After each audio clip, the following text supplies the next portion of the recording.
And we are back once again in the bleak, cold interior of Yithrin, the forgotten city. Except there are still signs of life out here, or unlife if anything. Last session, you managed to acquire the body of Kadavix, the High Necromancer. His body was completely undecayed. It was as though it was preserved through time. And when you uncovered it, unbeknownst to you, they had a magic jar spell cast and ready, and they were able to transfer their consciousness and swap with Stef's. But very quickly, Roland sort of smelt something was off. Using Divine Sense, they picked up an undead presence, rather more like a soul, and when confronted, they did divulge that they had taken over your friend and that they merely wished to use them quickly to cast a resurrection spell. They retrieved a diamond, resurrected their body, and then swapped Stef back. He seems to be a rather morose and somber character who his only goal now is to find out what happened to his loved one, High Enchanter Avira, who he last saw would have been in the Tower of Enchantment. And they said if they find out the fate of them, they will happily give you their known piece of the arcane octad. So you set out across the city, passed by the obelisk as you went, and inspected that deep crack that has formed in it, seemingly damaging it. Kadavix remarked that this was supposed to be a fail-safe, and that a great, powerful chronomancy spell would hopefully have saved the city, but it was never activated, and he's not sure why, but the only person who could do it would have been Irilathas, which is, of course, the archmage of the entire city, and he needed the Staff of Power to be able to do it. In fact, spending a certain amount of charges is what activates the obelisk. But whilst you were inspecting that, you were beset upon by all kinds of living spells that were drawn to the continuous spell casting. Oh yeah, that's right. It started off as a tomb tapper that just seems to somehow know your location, almost as if it's drawn towards spellcasters. And then the spellcasting attracted more living spells. But you dealt with those, took a 10-minute rest with Prayer of Healing, arrived at the Tower of Enchantment, where you see the floor is completely iced over. And as you were walking across the pink carpets, they came alive and turned into mimics. And you managed to take those out, but the sound attracted someone coming from downstairs, and believe it or not, High Enchanter Avira was standing there, and there was a touching and emotional moment as Kadavix and Avira embraced. They hadn't seen each other in so long, and they shared a kiss before she sort of addressed you all and welcomed you upstairs to answer your many questions that you're bound to have. And before you could get really into all the details, Stef decided to sit down on this chair. Apparently this is some sort of device known as the Hippocaris, and it allows one to have mental therapy, either removing painful memories or relaxing the mind. In any case, Stef was willingly a patient here, and they had this device kind of plugged onto their head. They relaxed in the chair, and just as all seemed to be going well, suddenly Stef launched up from his seat, drew both of his scimitars, and you see there's a look of readiness and of hostility, and everyone would notice immediately him sort of weaving together spells, crackling lightning between his fingertips. He looks about ready to launch forward towards everyone. So we will begin combat. Oh wow, yeah, there it is. Now it's working. The aura does seem to activate in combat. Oh. See, I knew it. Uh-huh. Interesting. Okay. Oh, and it's actually automatically added 4 to all my saves, I think. Yeah, it has. Yep. On my sheet. Yep. Okay, perfect. Has it done the same to you? Perfect. Oh my god. Yeah. Wow. Yes, I hope so. Alright, Don't want to know what my strength save is. I am going to... With Evira, she looks like she is panicking. She's like, that's not right. That's not what it's supposed to do. I'll see if I can fix it. And she goes around quickly to the side panel where she opens up this door and seems to be tinkering with the device. But that's going to be her turn. It is Sir Roland's go. Well, she's about as much use as a chocolate teapot. Roland will ask her. Roland will ask her, what's this? What's it done to him? I'm not sure. I think it may have awoken some deep-seated memory. This device is supposed to be removing painful memories, but I think it's dredged one up instead. Is it like a charm spell? I'm not sure. It might be his own memories. You can roll an insight check. Yeah, thank you. Insight, it is.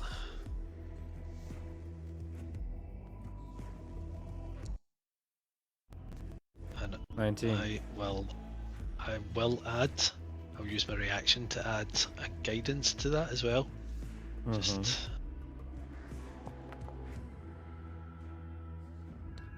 Whew. Okay, 21. Okay, you know what? I'll throw this out.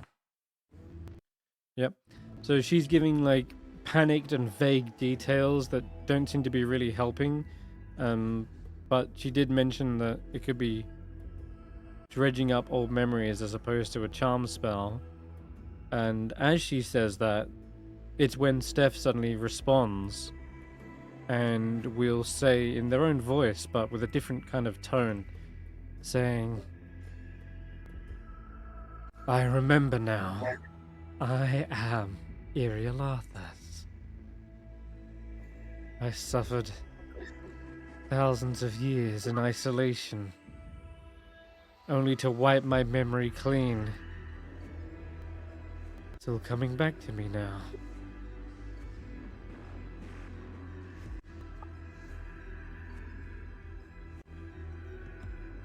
And yes, your souls are still on the menu.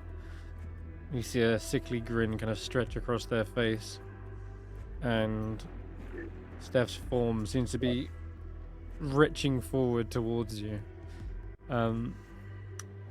With a 21 on this insight, you can tell it was almost as if Stef suddenly said all this in response to you asking, are they under a charm effect? And Avira saying like they dredged up a memory rather than being charmed. Okay. It feels almost too convenient.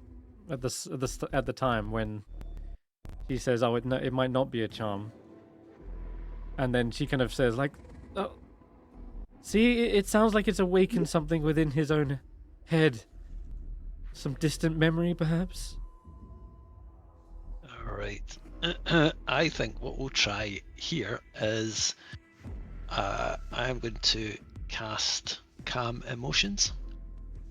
Okay. So everyone that's not, well, everyone except Stef would have immunity to Charm and Frightened, but the Stef, I would use the effect, the creature becomes indifferent about creatures of your choice that it's hostile towards. It ends if the target takes damage or witnesses its allies taking damage.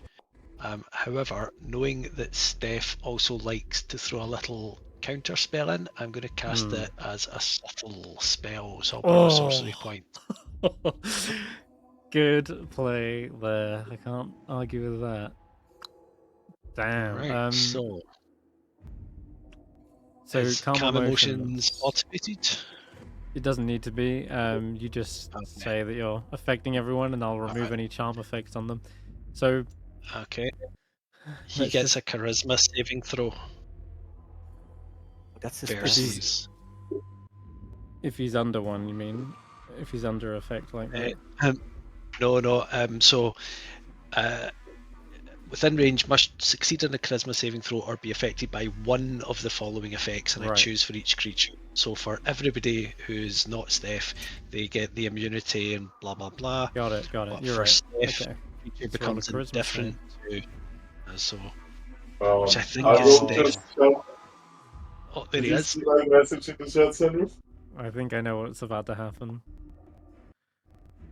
So he does still have something available, right? No, he does. Shit. Mage Slayer? Oh no. Oh. Didn't he already use that today? No, I didn't. No, it still says 1 out of 1. I will click it now, though. That's for sure. Expending it. Oh no. So Mage Slayer allows them to Guarded Mind. If you fail a Intelligence, Wisdom, or Charisma save, you can choose to succeed instead, and I can only do that once per short rest. So they would have got it back anyway, regardless. Holy crap! It's once per short rest. Mental. Okay, they definitely are under a charm effect, Roland. Though I'll give you this much: you can see their mind sort of reel back for a moment, and they're shaking their head in some sort of almost shaking off a hallucination.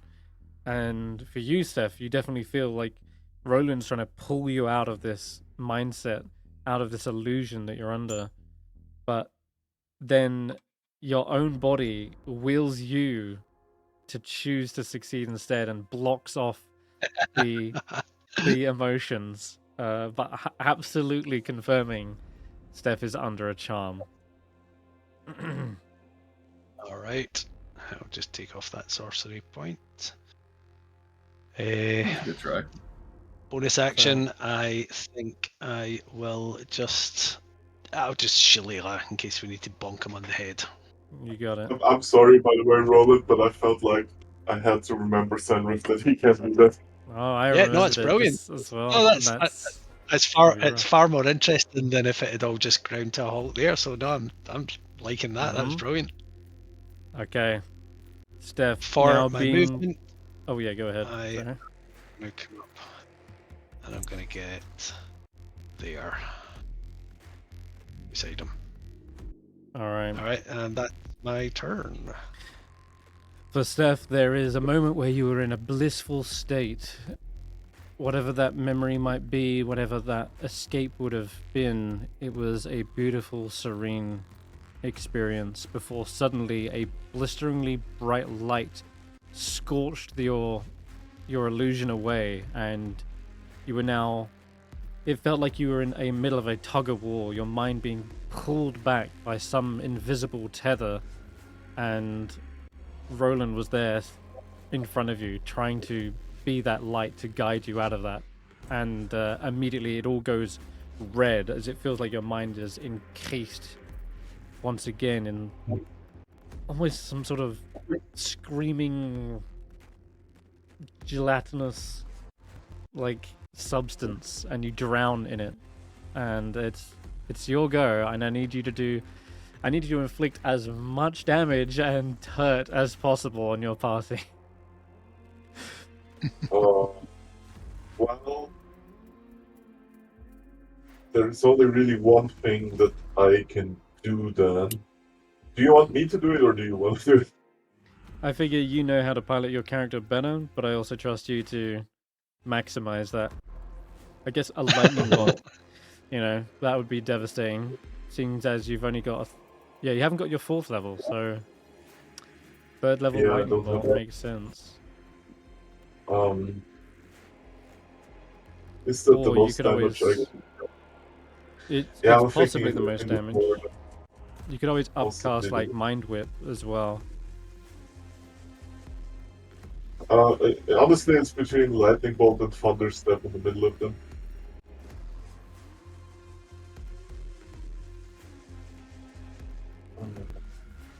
BD10 Thunder would be everybody. So, the most damage I can do would be walk away from Roland in the middle there, between Tracker, Willow, Faith, and the double wizard guy and cast Thunder Step. I'm pretty sure, because that's 3d10 to everybody. A 10-foot radius. Yeah. Yeah. Or just Thunder Step here and go to the other side of the room would also hit 3 people. Yeah, that's potential. You could also lightning bolt down that way. Get 3 of them. Or... It would always hit 3. Well, that's like the thing. If it helps you decide, you might know something about the calm emotions spell, which is that I can end your condition, and I don't think you get a save from it. With calm emotions, if I had picked the other effect to put on you, it would just have ended, if I'm reading that correctly. So I don't know if Stef would know if you that. want to go all the way, then we activate the last blade song charge. That is part of things. Because now my AC is 20, that means I could risk an attack of opportunity from Roland, maybe Right. with shield. You're not technically concentrating on this as well, Roland? Or did you... Yes. Yeah, okay. Calm emotions is a concentration spell, yeah, I think so. Let me just double check that. I'd assumed. Because it's Yeah. calm emotions. Well, you're asking me for maximum damage, right? Yeah, And it would concentration. probably be going here and just lightning bolting. Okay. Steph let's do just that. walks over the chair. I will Because here say I can, you could bounce the lightning bolt quite easily.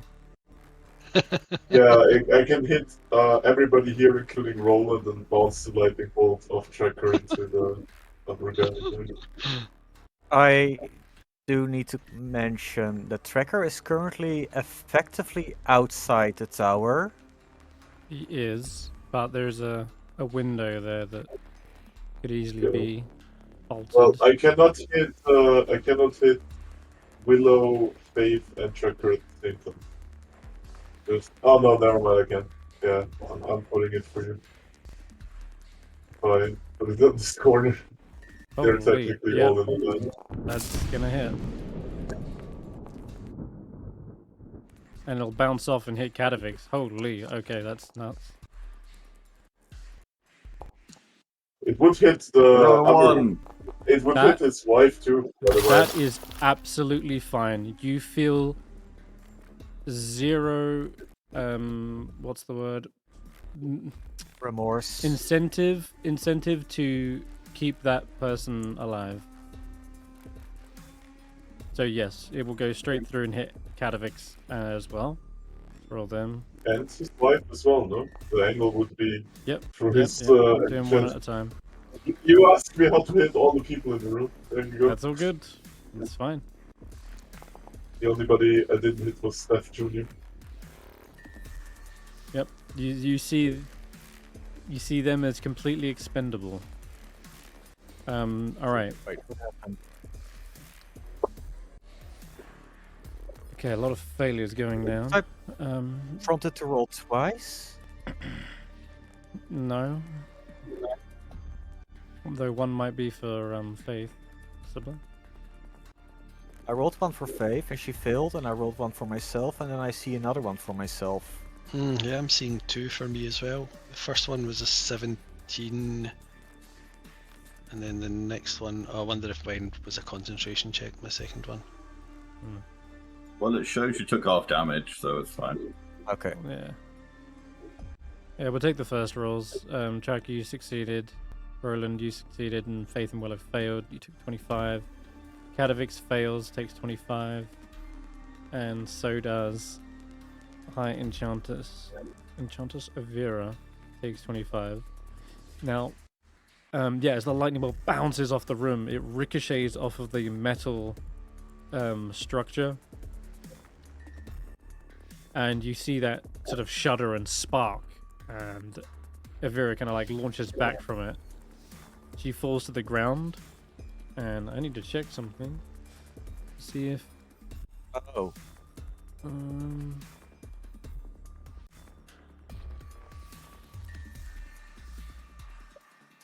Damage. Okay, bizarre. Does it not work? The High Enchanter, as she falls back, you see them sort of melt away.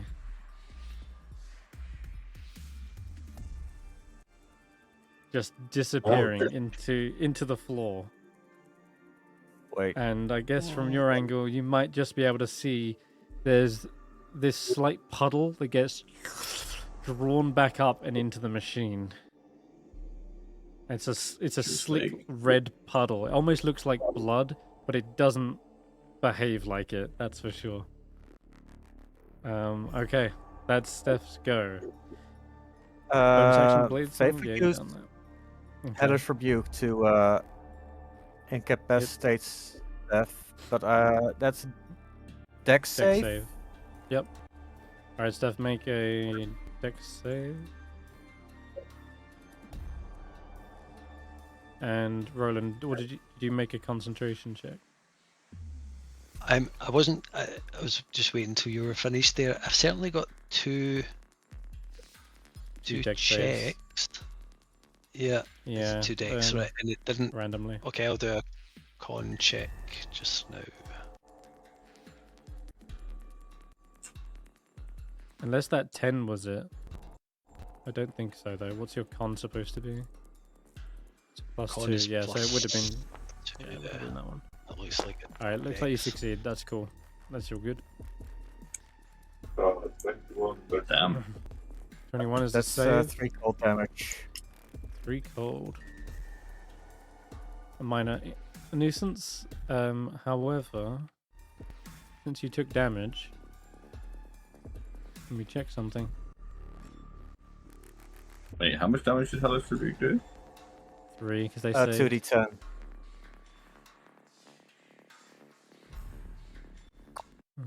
Why? I Yeah, need I to repeat said the so save. you actually roll the damage. It was 7. The Yeah, repeat. charisma saving Oh, throw. It's a wisdom that saving one, I see throw. now. Wisdom save.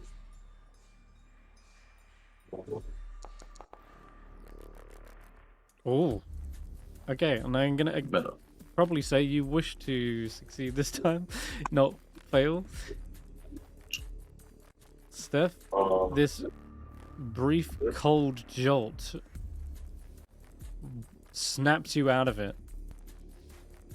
And you look around the room, realizing your hands are still crackling with lightning after you just unleashed that spell.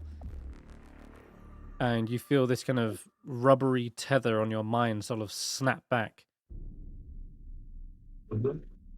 And you're yourself again. Thanks to Faith. And you can even command your Hypnos Megan now, I guess. If you want them to do something. Steph Jr. over here. I will remark. Oh. Guys, what happened? Why does it smell like fresh rain in here? It also smells like That was over sulfur, quick. bizarrely. Yeah. When that lightning bolt hit Vera and they melted away, it smelled like sulfur. Bizarre. Yeah. So who knows what happened to Vera? Why did she melt? Oh, indeed. Catafix? What? He turns around after reeling from the lightning. No! You went My into love! the machine. He will rush forward in a second, but I guess, Willow, did you want to do anything on your turn? I don't think there's anything worth doing. It's like combat's over. Alright. Tracker? I want to fight. The window is shattered, right? At this point, yeah, for sure. Then I'll go in. There you go.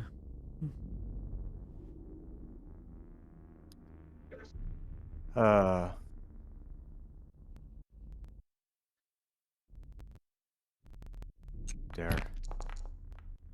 Whoa, you're hammering something? Wait. Who are you Stef. attacking? I want to bludgeon Stef. God. Okay. Non-lethal. Non-lethal? Alright. Wait, but I thought he was 19. back to normal. I don't care. He almost killed Faith. I can't even reaction protection because I used guidance, used on guidance. Mm-hmm. Can I lose the path tracker so he doesn't go towards Steph? You can, technically, yeah. You'll have to make a wisdom save, Tracker.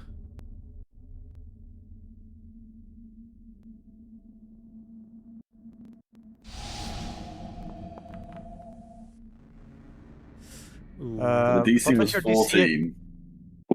Okay, so it makes this So difficult that's half terrain. movement. Yeah, it does, yeah. Unfortunately, it's That's not failed not by enough. 5 or more, so they might still get to them, I think. Yep. Climbing through the window is just probably about 10 foot of movement, and then you could still get there with feline I tried. agility, for example. I still have reach. That's true. You also have reach. Jeez. Oh, yeah. Okay. I will say, like, climbing up probably is a chunk of movement, so you would need to use feline agility just to do it. But Already. But I was at a height that they could hit me. yeah, like your head. So how is that still? So you still need to like lift yourself up and in and crawl through into the window. Okay. Sure. It's not, yeah, it's not big an issue. Yeah, You okay. just have to say feline agility will be used at this time just to get in range to smack Steph. All right, Steph, you still have a reaction. It's a 21 to hit. Oh, sorry, no, a 19 to hit. That will naturally miss me. Right. What's your AC supposed to be at this point? 20. Right. Yeah, you're good. Bladesong is keeping them on the defense. So Tracker, you need to make a second swing.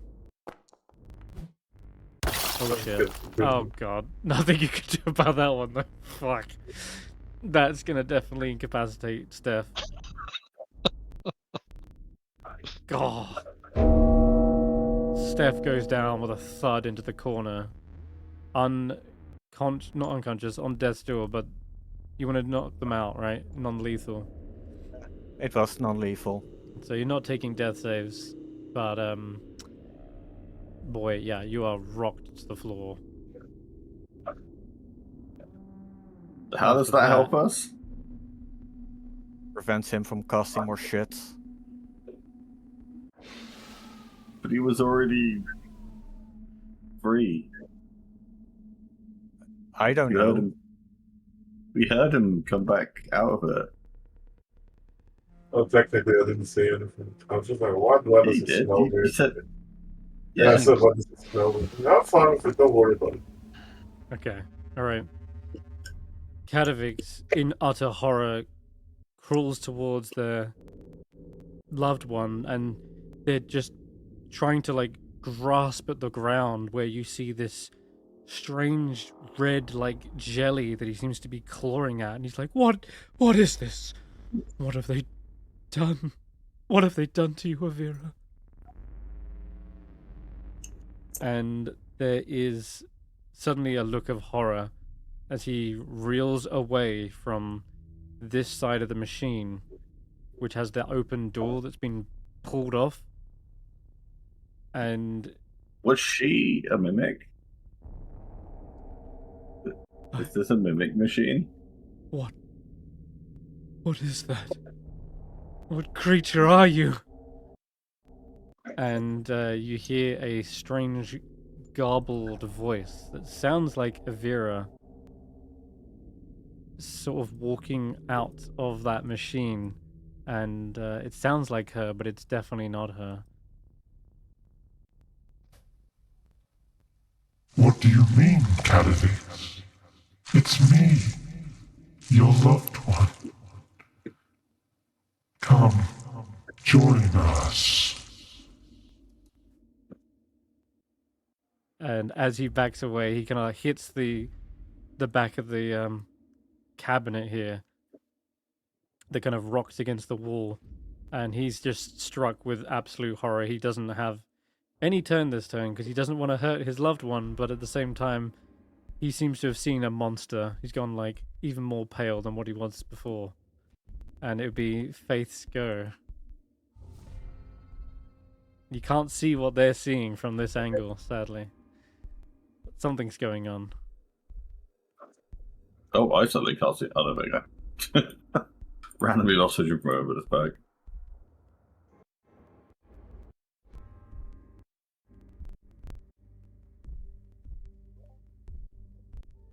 What do you want to do with Is Faith? Stef going to do anything?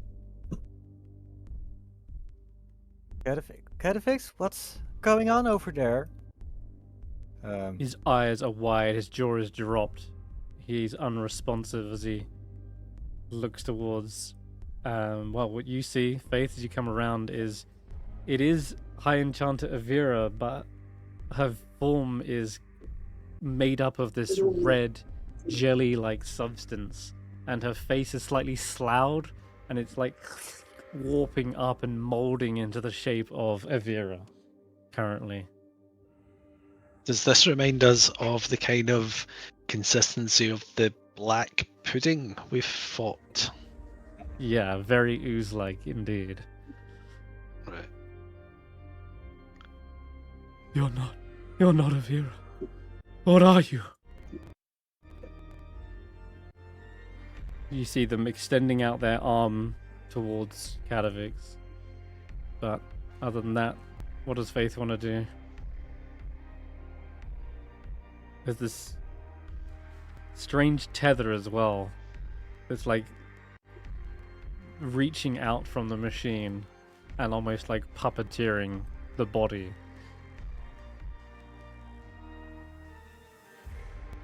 Yeah, I'll make them slightly translucent as well, because they got that consistency.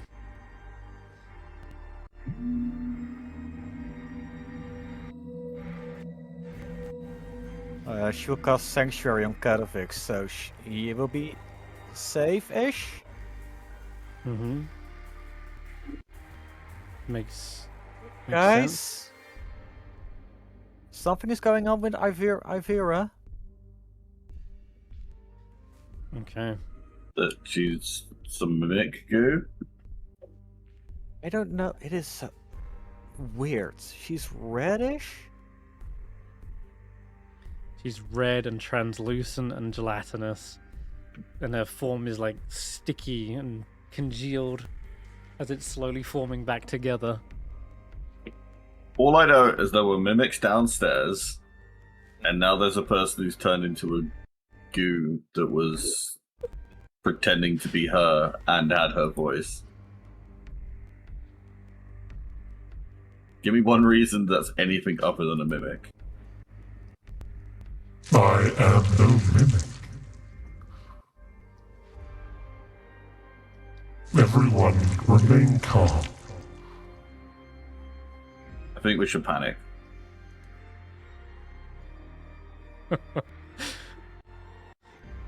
All right. Well, Roland, what do you want to do?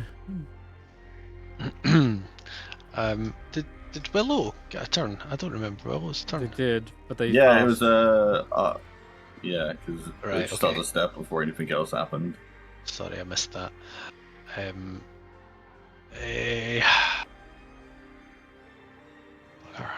Fucker. Stef's unconscious. Well, yeah, pretty much unconscious. Right, out of lay on hands, so can't get you up. But it would be quite useful to have you up, so...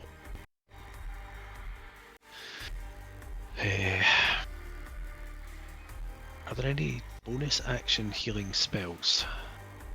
Healing word. Paladins don't get healing words. Yeah, no, I've not got them. Damn it. Is there any way I can get him up? So, like using an action. Oh, I've got a lay- potion of healing. Oh, okay. I Got was a potion of healing. I'm out of lay on hands charges. Spare the dying is another way. Yeah, I have But not that's not memorized that. I don't think. Okay. Yeah. Don't think so. Let me just double check. I checked. All right. I'll feed him a healing potion. Is that a bonus action? Yep. Okay. So that's 2d4 plus 2 hit points to Stef. Do you Go want ahead to? and Do I roll roll that. that? Yeah, you can roll Alright. that.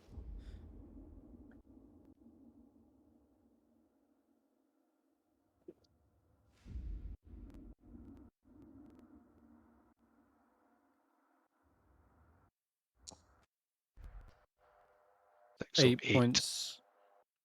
You're back up on 8. Steph, do you have a level of exhaustion? Your head hurts even more now, not just mentally, but physically as well. All right, and I am going to cast. Fuck, I don't know what to do. Do you know what? Fuck it. Bless. I'm going to cast Bless with my last first level spell, and we'll do it to Steph, me, and no, it wouldn't be me. We'd do it to Faith, Willow, and Steph. Okay.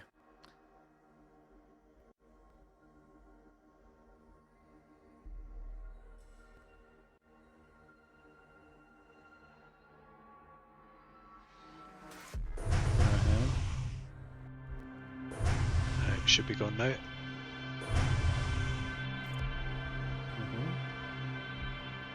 Right, and for his movement, he's going to try and get as close as he can. Is that difficult terrain, this thing that I'm trying to cross over? This is this a carpet or a table? It's a carpet. You no difficult terrain in this room. Alright. But the carpet's better terrain. Everything else is more slippery, but you've got the boots of the Winterland, so you're okay. Cool. So that's my turn. Bonus action done. Action done. Action. Yeah. Thanks. Nice. Cool. Okay. Oh, actually, this- I will have a Professor Scant. I'm going to have him, them, get up close as well. Another. Just up right next to them, and to present themselves as a target, and ask him just while because he's not really doing anything. Does he know what this is? Professor Scant, try and get a closer look. Get right up there and see what you can see. Okay, he has got a better angle of what's going on as well, so I'll let them roll an Arcana check to recall any knowledge about this creature. Because he's about to witness. Oh god. Yeah, he definitely good. sees it. Through the opening where there's a busted off door, there's tables and machinery that have just been smashed and dissolved. Looking into the massive box-like metal you see a gelatinous mound, a creature that seems to have faces pushing out of it in every direction. They look hungry and terrified. And the face of Avira is like pushed out, and there's a long slimy tether that connects to Avira. And he sees this creature emerging, and he says, "Oh, heavens, that is an elder Oblex." That doesn't sound good. Can you tell us any more? Oh, it wants memories, but not to serve any of its own making. Oblexes are hungry for memories and personalities because they are empty without such nourishment. In this way, they serve their creators, Illithids. How one got here, I'm not sure. Must be another influence. Perhaps the faceless one.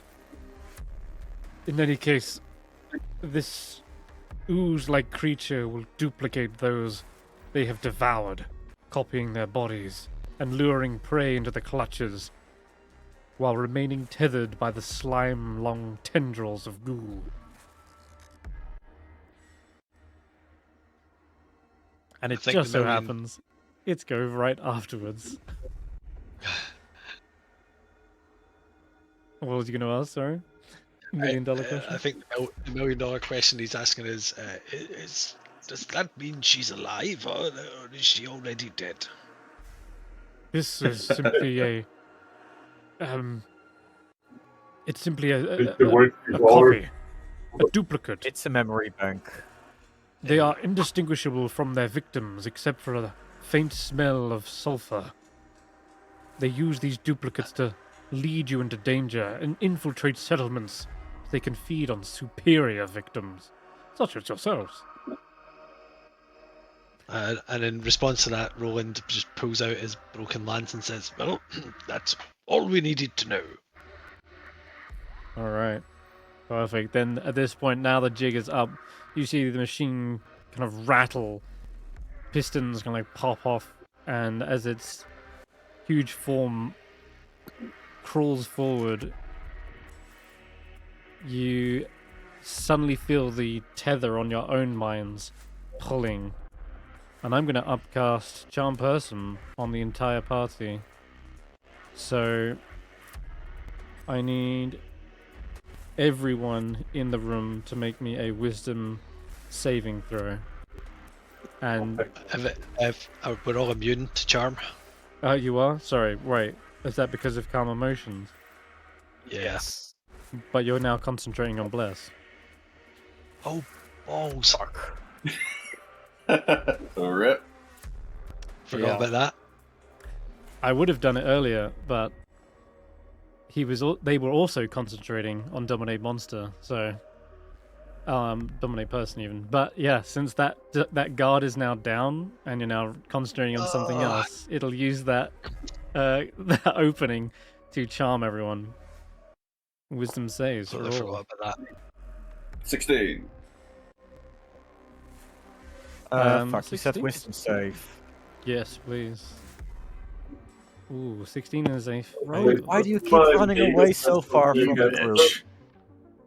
And Roland moved away from everyone as well. He did bless you guys. Hey, that's something. That could be useful. I could save. Nope. Nope. Holy. Oh god. Okay, this is going to be a messy fight. Katavix will also roll. Wait, have I got enough targets? I can cast as a 5th.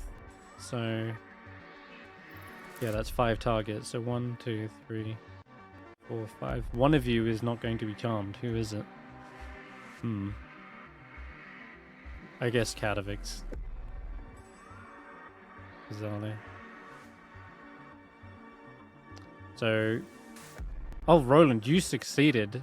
You're the only one to make the save so far.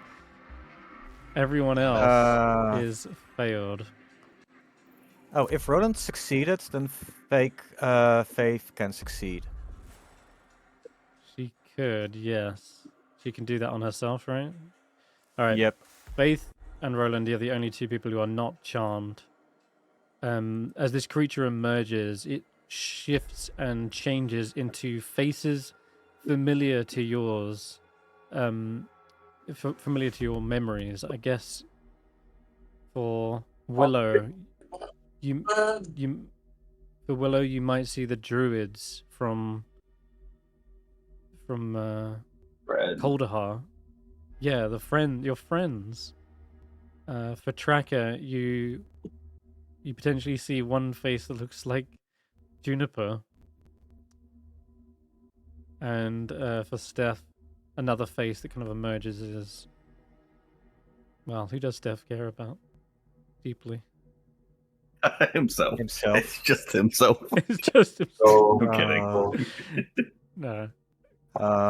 I can't use the Crackhead's pelt for this, right? Let me see. I know who I care about. I see Steelix. Steelix. Oh, yeah, either the wizard. Spellix. Well, Yeah, the little gnome wizard. Perfect. All right. Yeah, he's out there saying, "No, don't hurt me." And Willow, you've seen the druid saying, "It'll be all right, Willow. This is just another transformation. I'll teach you it." Now for the Cragcat, it's targeting multiple people, so I guess no, it's not targeting just you alone.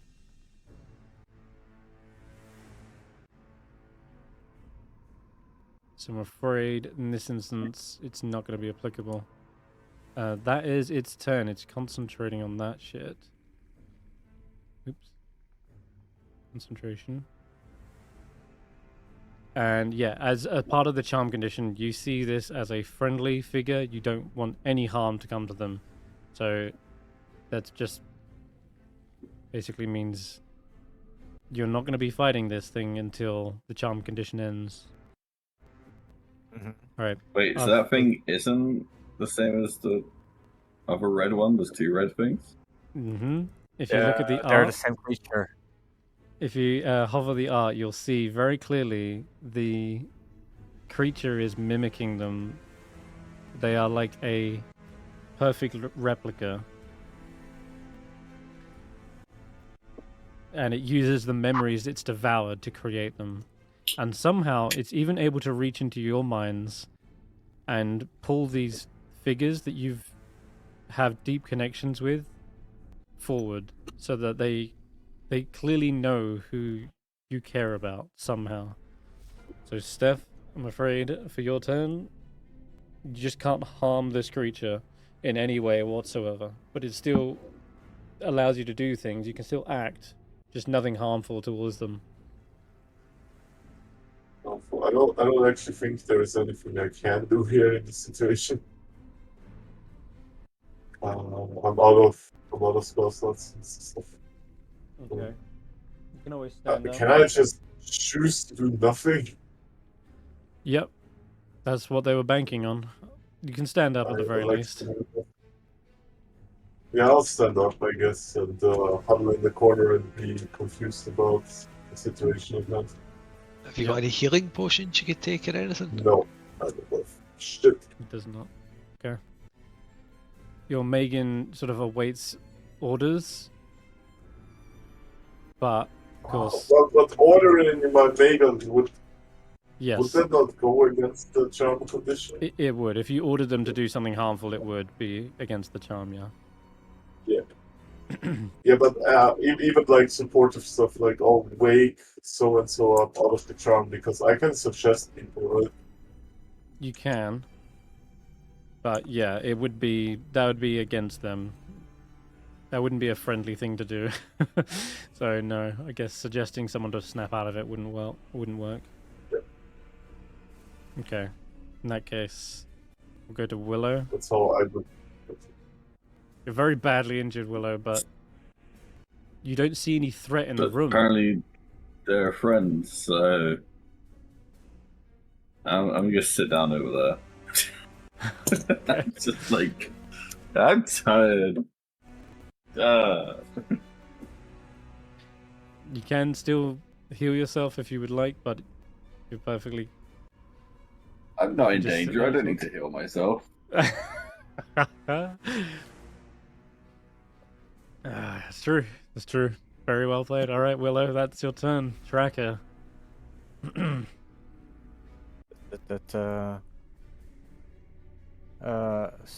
we not roll to lose at the end of our turn or anything? Nope, not with Charm Person. Wait, charm? Oh. This Charm is dominate, person? right? No, Charm. no. If it was Dominate, I'd be telling you all to kill each other. No, this is just Charm Person. It lasts an hour, and you just can't do anything harmful to the charmed creature. You consider them a friendly acquaintance. You see a little animated shrub. It's juniper, and they're giving a little wave. To Roland, though, you see from behind, it's like this sickly, gelatinous tether puppeteering this simulacrum. Where is... Yeah, I'm not gonna do anything but this. Can I? Come on. Oh, Spellix. Yep, Spellix is here too. Well, this is all very strange. It's good to see you all again. Okay, that's my turn. Mm-hmm. Okay. Then bringing out an archer as well. Come on. There we go. Alright. After that, it's Katavix.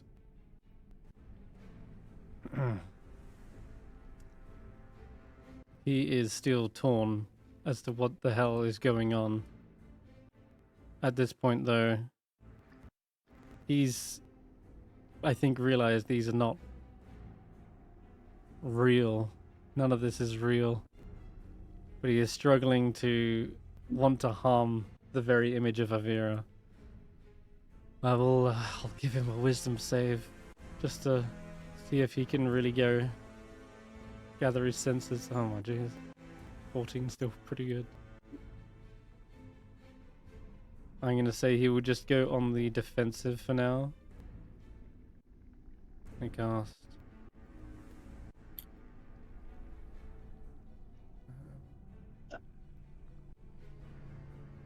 Cast Mind Blank on himself.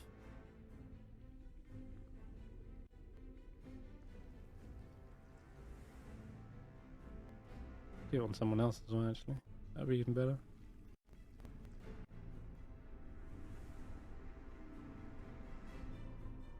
He's not charmed. Alright, he's going to back away from this. And as he does, the creature will whip out a tendril, a pseudopod, and try to strike him. Does it? Ah, Sanctuary. Okay, let me check. Wisdom save. Yep. Oh, I think he passed. Damn it. Indeed. That is going to strike. Wait. Ouch. Question. Mm-hmm. Sorry, no, I'll go after you. Oh, you go. And the charm effect, or let us make a save. Because He's an not ally charmed. of ours is being attacked. No, that doesn't. Can Roland use his reaction to cause So would it be disadvantage on that? Disadvantage? Attack? Yeah, you can. I'll roll it again.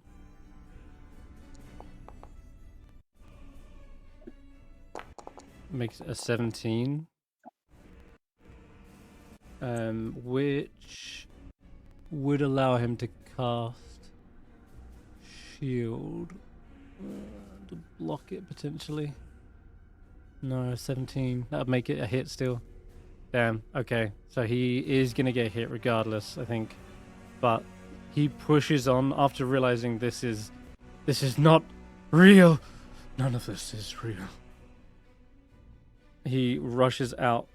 I think he looks bloodied from that single strike, by the way. And it's not just the bludgeoning damage that hits him. It seems like he's holding his head and reeling from it, blood trickling from his nose as there's some sort of psychic assault on him as well. He's like, ah, what is happening? But he reaches forward, clambers onto Tracker, and will cast Mind Blank on you. The best he's gonna do in this fight, I think. And that way it Mind also blank, keeps... what does that do? It will end the charm condition. Wait, yeah. Until the spell ends, a willing creature is immune to psychic damage, cannot have its emotions or thoughts read, and is immune to the charm condition. So at this point, it breaks your mind free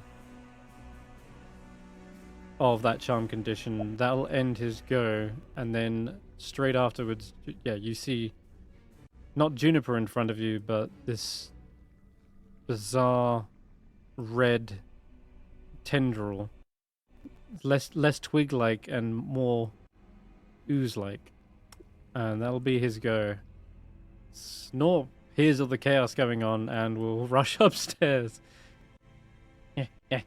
He appears at the doorway and sees what's happening. Snore want to do anything? He has a chance to. I mean, I guess Snort can take a pot shot at the monster with his stick. From here, it's in the metal box and it's pouring out of this side. I'm only showing you so you can see like what Professor Scant was seeing, but it's coming out of this section here. Can he hold an attack then? Yes, He'll you just can do ready that. it. That's fine. Avarice, who has not been in the room this entire time, will also run up the stairs. Although where she was positioned, she actually has to dash to get here. Her gargoyles will follow suit. And she appears at the doorway. What are you all doing up here? Why are there red ooze-like copies of everyone? What the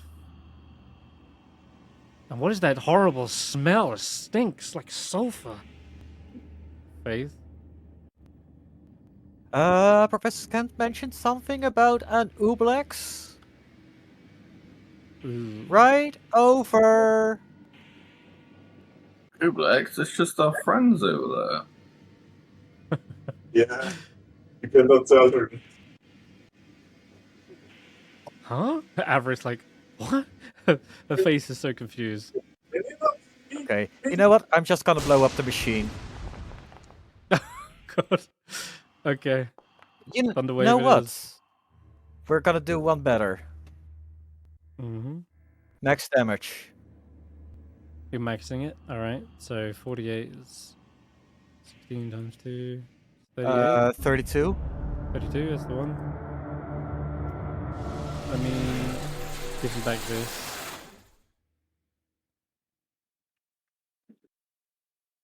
Alright, and does it do like double damage to constructs and stuff, right?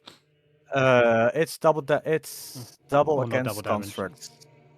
It's like But it's they an have ooze, disadvantage right? and stuff. Yeah, it is. I'm just checking something. Push 10 feet away, yeah, and oh no, I'm thinking of that was Shatter. the wrong spell. I did intend to use Shatter. Sorry. Mm-hmm. Ah, okay. Okay, for Shatter, it would still be the same damage. It is still a con save. A creature made of organic material, such as stone, crystal, metal, has disadvantage on the saving throw. Got it. Did you say you upcast at the 4th? 3rd level. If you... Shatter does 3d8, so that would be 1 8 less. 2nd level Shatter is 3d8. third level Third level. is Oh, sorry, just 48. third level. Alright, so it's still the same damage. Yeah. Alright. The hinges and panels buckle inwards, and you see the creature in between all these broken, shattered bits of metal.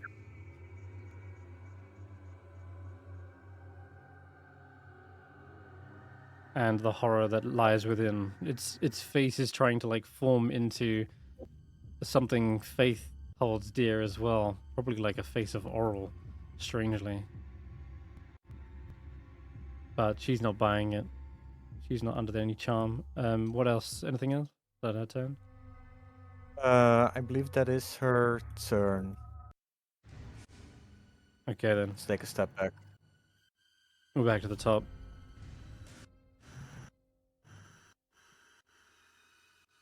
Okay, Avira will continue to like clamber forward after Kadavix. And you see this long slimy tendril that's like a rope tethering them all the way, Roland. And it'd be your go, I think. All right. Kind of want to cut the tendril, but I think more usefully, we're going to go back to calm emotions again. This time I'll actually cast it so that I get a reminder not to cast concentration spells. Right. Right, yeah. Forgot about that. Calm emotions, and it's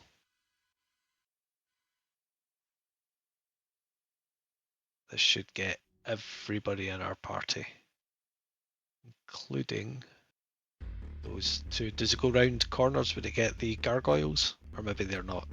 They're not charmed. Maybe That's they're not. fine. Anyway. All right, so this I'll read out again what it does.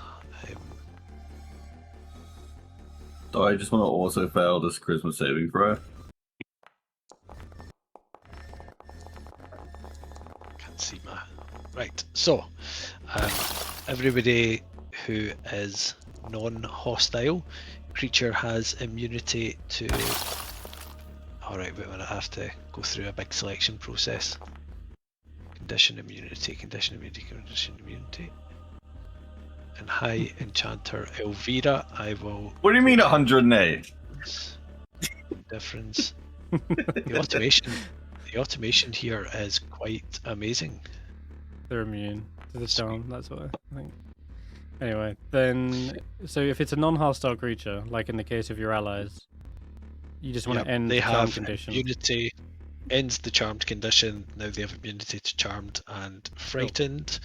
And then for all of the other hostile creatures, they become indifferent. They need to make a charisma saving throw or become indifferent about creatures of my choice that it's already hostile towards. And the indifference ends if the target takes damage or witnesses its allies taking damage. So I'll shout out to the party and just explain what I've done, and they would make the hostiles would make saving throws. Okay. I'm with you. The creature inside there, whatever it is, seems to shudder violently, but is unaffected by the looks as it begins to peel itself out of the machinery Or what's and left of head it. towards you, Roland. Otherwise, I think that's your go, right? In this, I'm just thinking about bonus action and movement. So before it moved, bonus action, I will. Actually, I'll do the. I can't remember what the feature's called. The one where I increase my spell DC. The innate sorcery, right? So I'll cast that on myself. Innate sorcery. Okay. Perfect. And then I'm going to move a wee bit to try and get more people in my aura. I'm gonna get aura'd up. Alright, fair. Yeah. So These things will block your path. So they'll just Right. get in your way. Okay, so I'll go there, there, and there. Okay. Okay, that's me.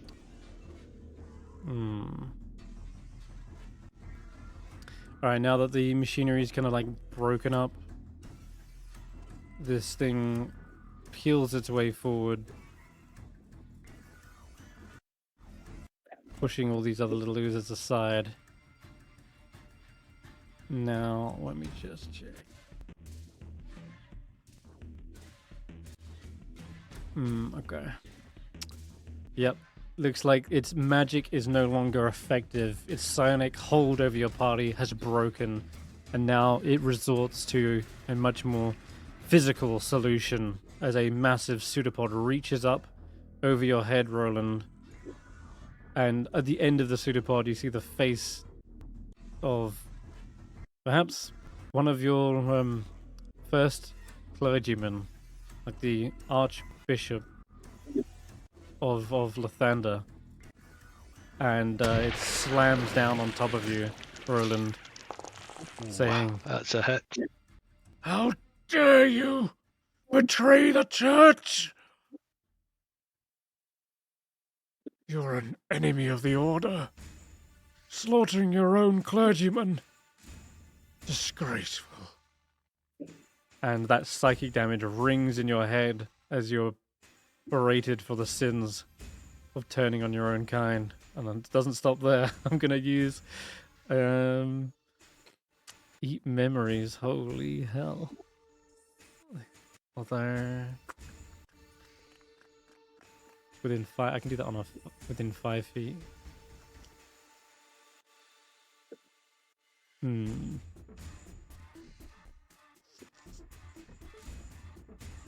Actually, I guess it will be you, still Roland. Yeah, give me a wisdom saving throw as I eat your memories. Holy shit. This thing is no freaking joke. Oh my god.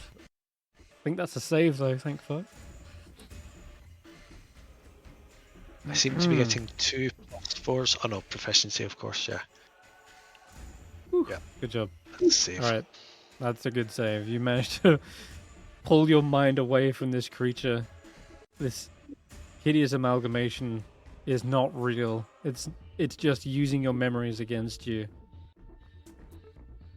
Funny though, because it might be that there's not many memories left to eat in Roland's mind, and that's why it's not effective.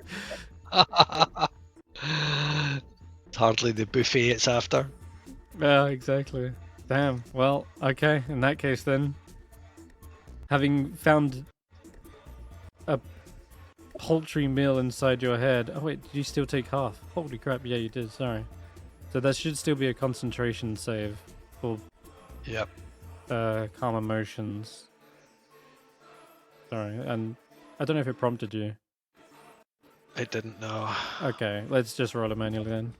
1 for the first attack, the pseudopod.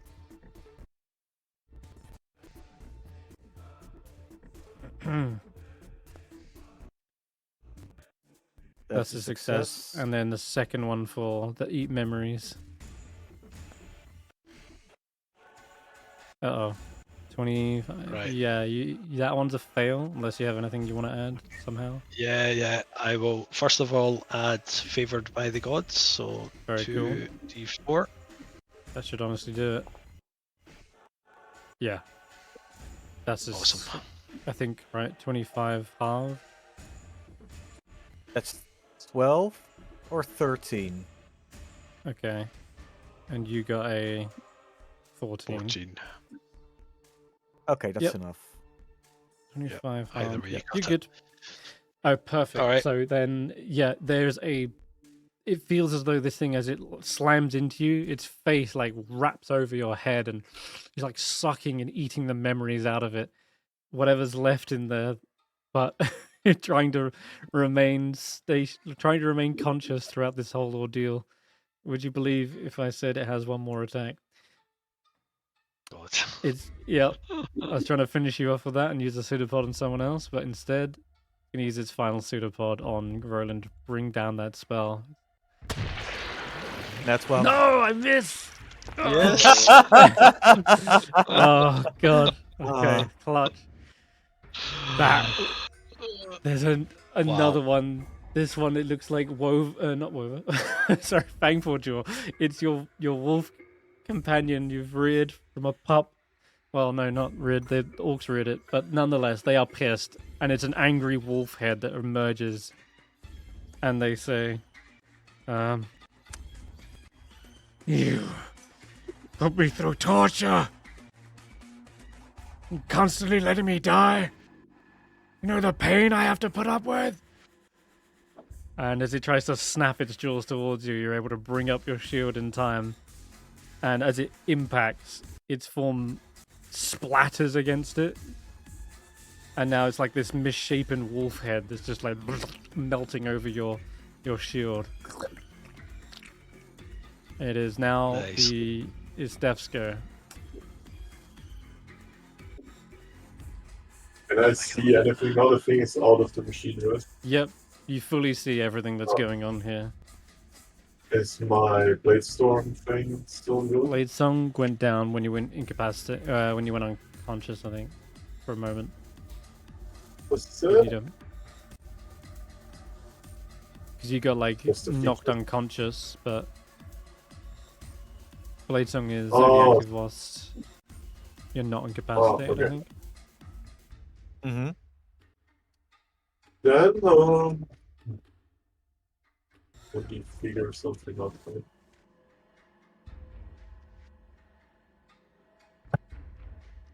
What are we going to do? Is Tracker in the room now, by the way? Draco is What? in the room and he's Can I mind move blank. over here? Okay. Yeah, you can stand But, underneath Tracker because he's a huge creature. Okay, it's a bit complicated here, but we're trying to kill the mob thing. What do we do? What do we do? I'm out of spell slots. It's not looking great. Yeah, I'll do the only thing that I can really do. I'll cast this thing. Your mic, by the way, it's out of not. spell slot. It's yeah, he's still got a. Ah. Still got this. No, he's not completely out. You've got your mic like kind of slightly distorted. I don't know. It doesn't sound like as clear as it normally does. That's all I'll say. Oh, some reason. maybe something is. I'll check it in a second. Yeah. Okay. Trying to attack this thing's psyche. It's like an amalgamation of hundreds of minds. And as you're like whipping out at one, just one of the faces seems to suffer the consequences, which Yeah. then kind of pops like a cyst. Yeah. But otherwise, the but maybe- mass is unaffected. Sadly, don't really have other offensive spells here. I guess. Check it for a second. Snort goes in my turn as well, no? Yeah, no, Snob's on his own initiative this time around because he was out of the fight. Thankfully, this thing does not have a saving. Oh no, it does have a saving. One psychic reach. Okay.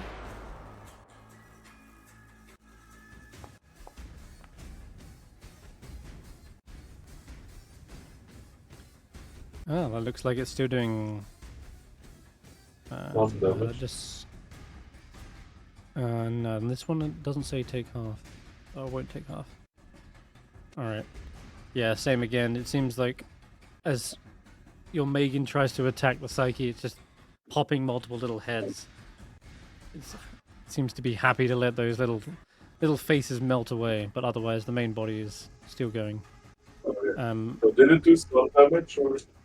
No, on a save it takes no damage. Oh yeah. Alright, Willow. Oh, where did the druids go? What happened? Where am I? Why am I in so much pain?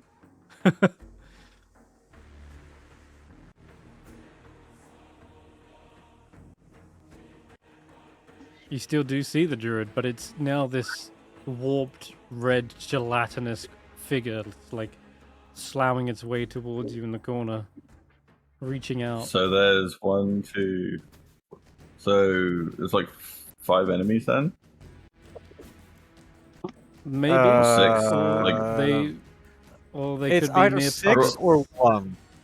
6 It's or 1. What? complicated.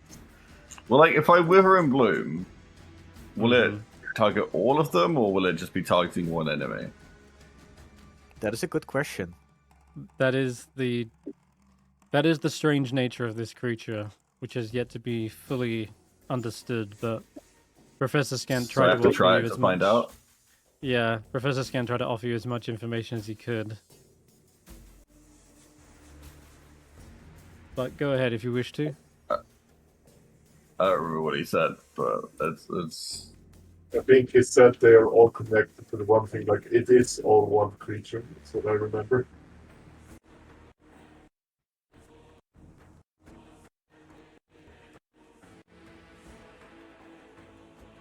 I'm very confused.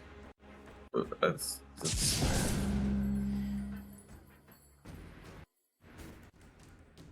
All right. What save is this?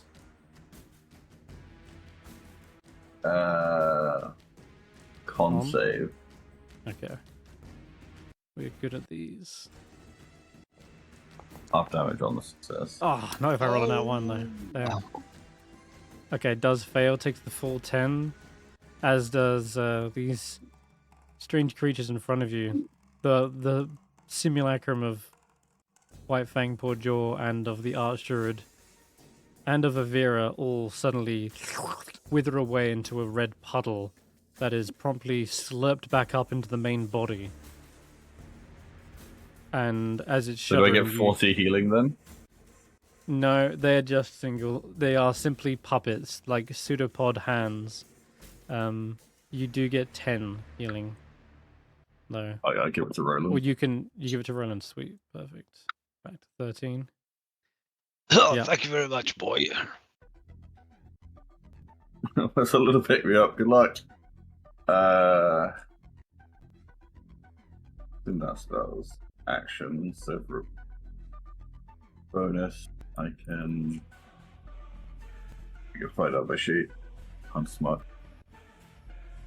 Wait. Oh, I don't. Wait, I think I have to use Hunter's Mark. I'd have to use a spell slot to do that. I don't want to waste a spell slot. We'll see that in my turn. Okay, tracker. But Willow, no, you used it on the mimics, didn't you? Downstairs. Yeah. Okay. So it is still active. Oh, so I could still just leave it to this without a spell I think slot. so. Yeah. It lasts like an hour, I think. Oh, cool. All right. Tracker. If I live till next Okay. time. Yeah. Katavix has put all their faith in you to affect you with this mind blank spell.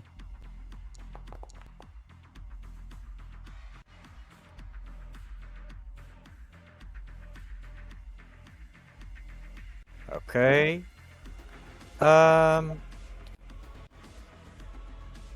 Should I do this? It doesn't look like I Katavix can bring himself round to fighting Going the to use another rage. Mm-hmm. To swap to Tundra. No, the other one. C.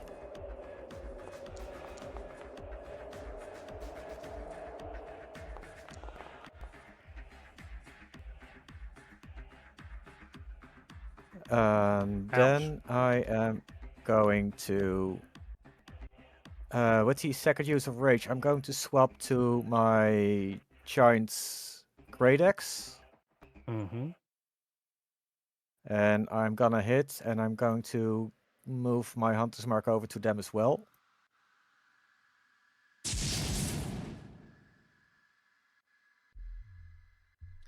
Bonus action to rage. How are you moving your hunter's mark? As part of my attack because quick of the Oh. mark. Right, you're actually casting it. Yeah, cool. Nice. Oh, that's gonna chop straight down the middle of this creature. You see it momentarily split before congealing back together again.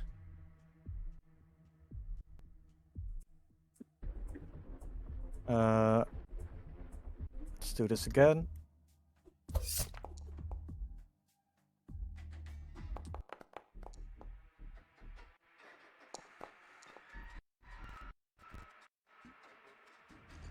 God dang. Yeah, Do I not two have heavy hits. Cleave? Nah.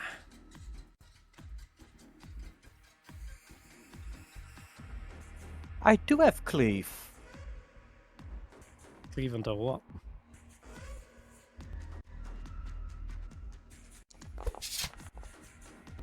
It's like a Well, different juniper. creature. That's a fake juniper. Oh, splatter. Alright. And then it's sucked up like Massacre a straw. leftover damage to the big one. Did you strike down? This thing is just splattered. It takes 0 damage, but you definitely confirm that it is not real.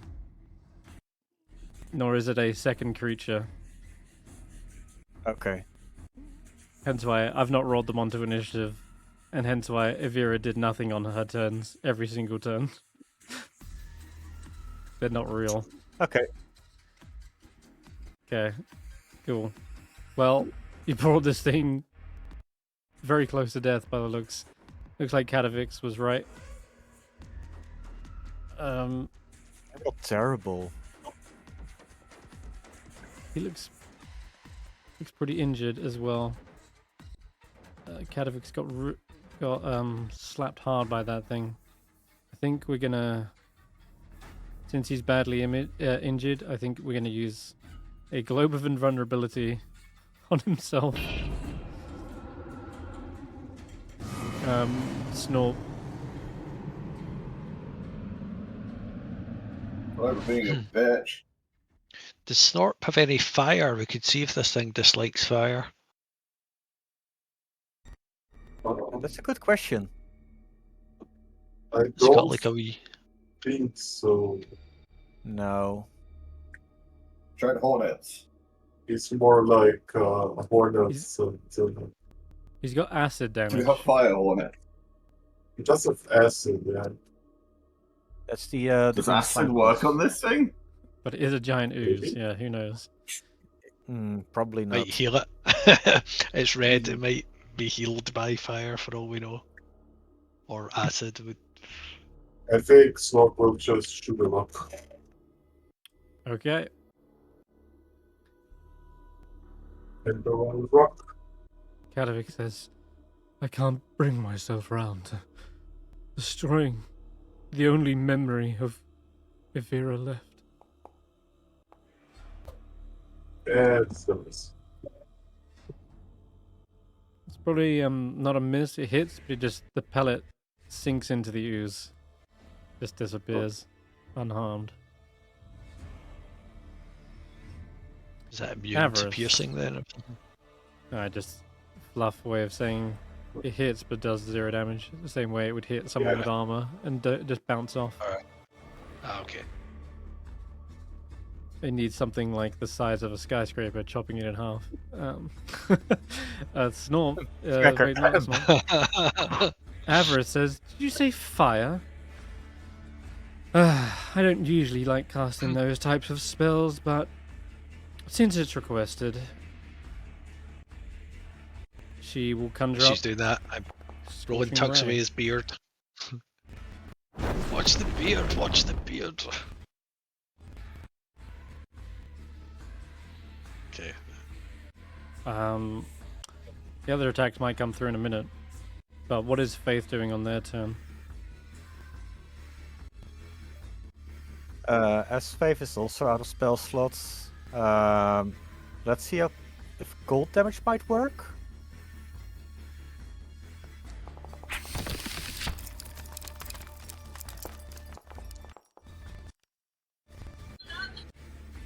cold. It misses, I'm afraid. This time a pseudopod kind of slaps Faith's hand out of the way. They're still very much in reach.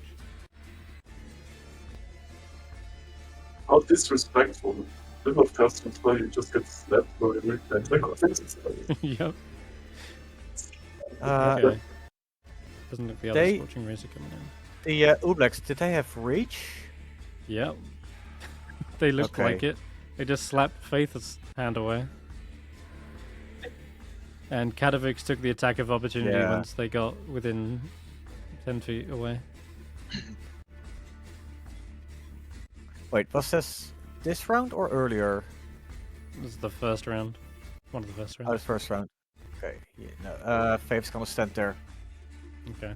I was going to fire off the other two bolts since they didn't seem to come along. There you go. Now they're hitting. That's a hit. And absolutely, you see the fire is effective. Not only is it burning and melting away the jelly, you see the creature is now the most animated it has been up to this point, and stretches and reels around trying to get out of the fire or evade it. The last one, that one, makes sense because, yeah, this thing pulls itself apart and opens up a hole so that the fire like passes straight through it, but it continues to flail this entire round. It looks to be as if it's fearing for its life. And it's your turn, Roland. Well, let's see how it fares with a bit of radiant damage as well. So I will go for Sacred Weapon. Then we'll It's on just- death's door. Just going up Sacred Weapon. Well, I Fucking kill figured it good.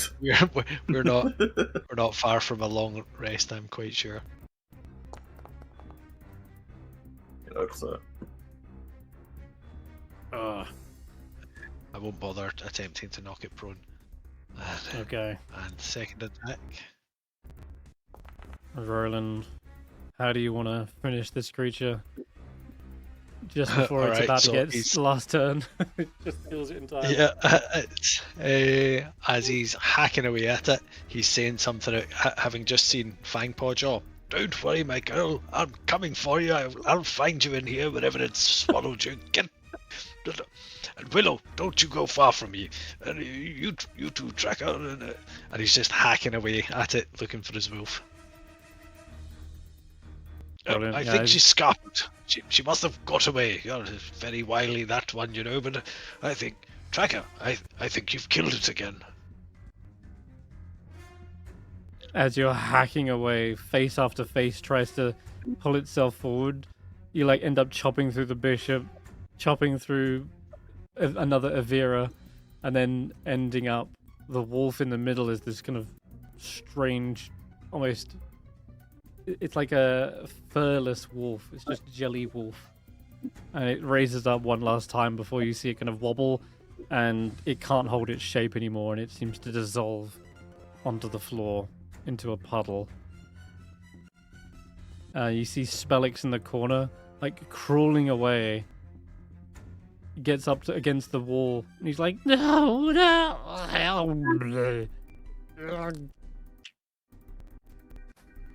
Stef, avenge me. Ah, just like we remembered.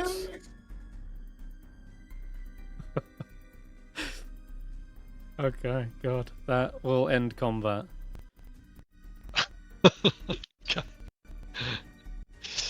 And then we all kill Stef for sitting in the chair. Track. I would argue that sitting in the chair has potentially revealed the much more nefarious trap. Tracker, I wonder if you wouldn't mind absolutely destroying that chair before Stef sits on it again. Oh, that would be my Destroying it? pleasure. Wait, Avarice says, "We came here to study Yeah, powerful don't magics." destroy it. Oh God! Hey, She guys, will didn't run into the she room, have... cast Detect Magic, and as Tracker slams his axe into the chair, chopping into pieces, she's like, "Wait, nothing even magical about the chair. What are you all talking about? This is a waste of time." Before we break anything else, isn't the lady that was supposed to pretend we had a piece of the poem thing we needed to get into the tower? Yes. So where's that memory stored? Katavix slumps into the corner against the wall, letting his spell drop. That Hey, was for all what that it's was worth, left of her. for what it's worth, that might not have been her. What do you mean? None of the creatures we have seen were real, or could have been absorbed by this thing. But how did it get her memories? How did it get our memories? And who's Because to we say were it here was to her? take them. Couldn't she have taken Kadavix's memory rather than hers? You feel a slight Saying it twitching in the made back her of your when we brain, entered. Stef, What? as Track is asking, how could they have got our memories? You feel a twitching in the back of your mind, Stef. It's your friendly neighborhood brain slug. He's like, "Oh, I should answer that question. Just, I've been reading everyone's thoughts this whole time. Unintrusively, of course, but I can get surface thoughts.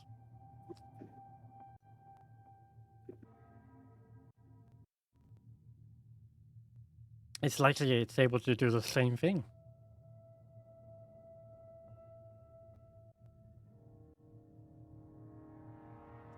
Very realistic. And for a simulation, this is all pretty realistic. I wonder when I wake up. I am fully convinced I'm still in the simulation. All right, you still think he's in the chair? Oh God. How do we get the thing?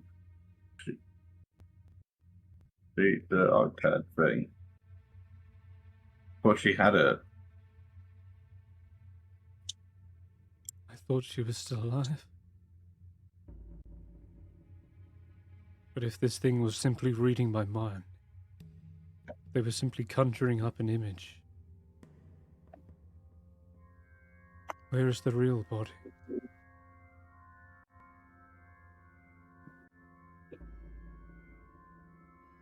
Should we have a You look get- around? Didn't we say like last session about something that there is also like a protection thing going on with her body in case something happened, like? Right, Yet so a crown that prevents her from aging. yes, Yeah. I gifted her a crown a long time ago. It would have kept her immortal, looking young. That's why I thought it was really her when I saw her. She hadn't aged a day, but that didn't seem suspect to me. And the perfume, it must have masked her sulphurous smell. The perfume. And he suddenly looks towards the kind of cabinet in the bottom. Starts looking through it. There are empty bottles, and indeed some of them are perfumes that they must have used to mask the sulphurous smell that now pervades the room.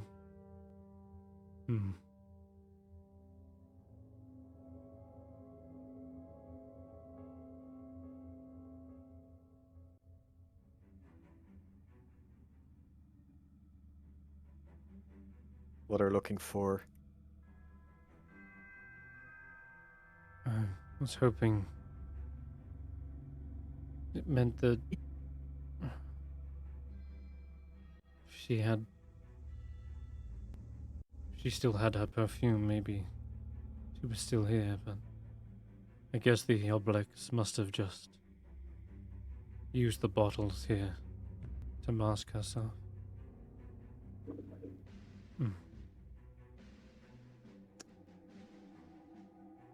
But why? To sell the illusion, what I did it- guess. To cover What did it its think it was smell. going to get from us? Well, our memories, Memories. presumably. So And more and more memories. Professor Skent says, yes, Obelix will simply devour and gather more personalities and add to its ever-growing repertoire of different characters. Are the memories it already took now lost, or is there some way to get them? Creature The here body's is there. but a pile of slime. It doesn't devour bodies like a normal gelatinous cube would. It feeds on thoughts, and they can form weird copies of their prey to use as lures, which in turn helps them harvest even more victims. But it does not dissolve bodies. so if the body, if we were to find her body, would there be some way we might bring her back, or maybe even communicate with her? I've seen it done before. I'm quite sure.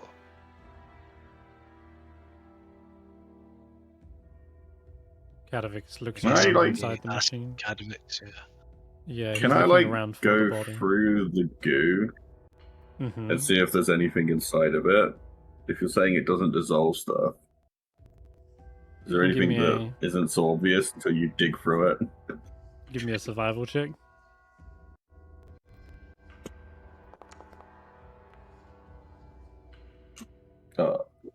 Um, Don't no, suppose there I is can nothing assist in with this. What if I'm really focusing?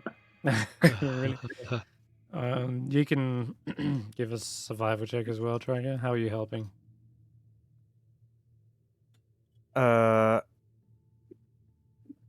want to say using sense of smell, but that doesn't work with the Ublex. Well, anything that doesn't give off a sulfurous smell could be, Fair. yeah. So roll a survival check as well, Tracker.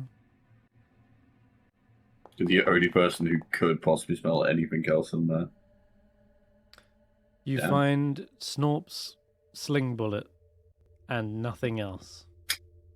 Okay, so nothing got left inside of it. You're pretty confident there can't be anything in here, yeah. It feeds on thoughts, not physical matter. Yeah, but maybe a note ended up inside of it and didn't get dissolved. But turns out not so. Yeah, you're confident it's not within that. If there is one, the creature does not have it. Avarice Avarice, is you didn't interesting. detect any yeah. magical objects in here, right? Other than what we're The- carrying. The chair is nothing magical. Ah, I get it. It must have used the chair as a Decoy. as a decoy to cast dominate monster from within its little shell. She peers inside the machine. And I'll let her roll an Arcana check, since she's inspecting it. Nice.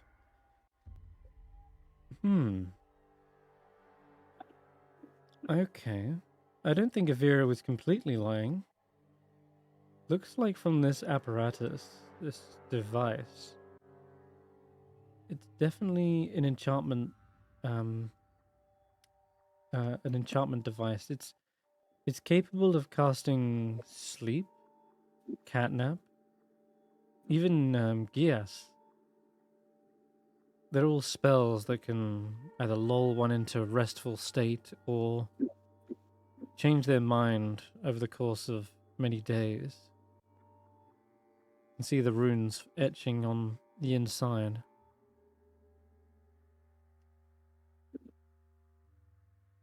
I guess, unfortunately, we're unable to recontainerize the Oblex since it's very dead now. But otherwise, it might have been able to additionally cast Modify Memory and a form of greater restoration that can only undo the effects of the Gias and Modify Memory spells. It can. I think the Oblex was what was eating people's painful memories. Oh, and when the city fell, it got released. Mm-hmm. Indeed. It looks like this door here was damaged in the crash. Okay, so next question is, why is there no dead body anywhere? Like, there's only two floors of this tower, right? Correct. And there's no bones or body or anything? Did the person who was here leave? Or what? Well, Did she escape? Catafax, don't you have a letter that says that she wishes to meet with you back at the music hall? She might have been holed up there. No, that was a long time ago. That was when we first confessed our love for one another. I kept the letter as a reminder of where we first met and exchanged gifts. But it's possible she went back there as a hope that I would return. He writes this chair and sits down in it. Avarice does still have detect magic up though, and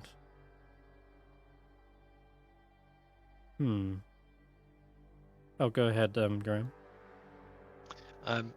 While they're doing that, I'll say to Snorp and Professor Scant, well, they seem to be thinking about some very serious stuff. Shall we go and check the cologne and the perfumes I heard them mention? And did you say there was some nice smelling stuff down here? Yeah, Right. There's a cabinet at the bottom. Shelf. So, while Roland and Snorp have a sniff at the different bottles without opening them, just where you can sniff around. Professor Scant is going to have a read at the labels and see if there's anything interesting about these bottles. Yep. You can make me a perception check. Perception. There are also books on the shelf that look to be ancient manuals on basic uses of enchantment magic. There's also a book on sleep cycles. And oh god. There is also a book on neuroscience. And they look all rather expensive, and they're highly distracting details in each book that, well, maybe that interests Roland. Other than that, yeah, there are a couple of potions that look to be perfumes and the like, but none that you recognize as giving any kind of hint or clue. Okay, so I was just wondering if she had somehow managed to write part of the octad on the potion labels or something. But I don't think Roland would think of that, but Professor Scant could notice. I think you're right in that assumption. I think Roland is smart enough to think like that, and that's probably why they're pouring through the books, like flicking through page after page after page, trying to find any clue. Maybe checking the backs and the seams, giving the books a thorough look over. And that's why it's a nat 1, because it's clearly not in the books, but you're adamant that it is, and you're pouring through every page. This book's even got a a medical drawing of a man with his tallywhacker out. This is quite inappropriate. This one's got a picture of Right. a brain. Looks weird. Snorp's like Isn't that a looking book through. about nephrology? That has been disproven like ages ago. Uh-oh. Ahem.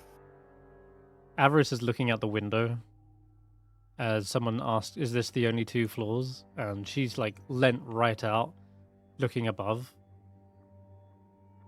Huh. This is the top floor, she shouts. Unless there's anything on the roof, Tracker, but I can't see up there. Check. Ooh, Stupid I'll wall. drag you out. Stupid window, Molly. Yeah, I got rid of the window for you. So you can climb to the top if you wish. It is very Mhm. much the top. You can't see another floor, but you can also give there me is- a perception or an investigation check if you wish. Let's go with perception. Ooh, isn't that 20? Yeah, I it see is. colors. As you're looking out over the rooftop, you realize there is a extension to the tower that you can stand on, and yet when you look down to the right of you, you check the window, doesn't seem to match up with what you were seeing on the floor that you were on. That is to say, there's a section of the tower that you can scale down from, but you can't see an entrance into from the room you were standing in, but it has got windows, as it happens.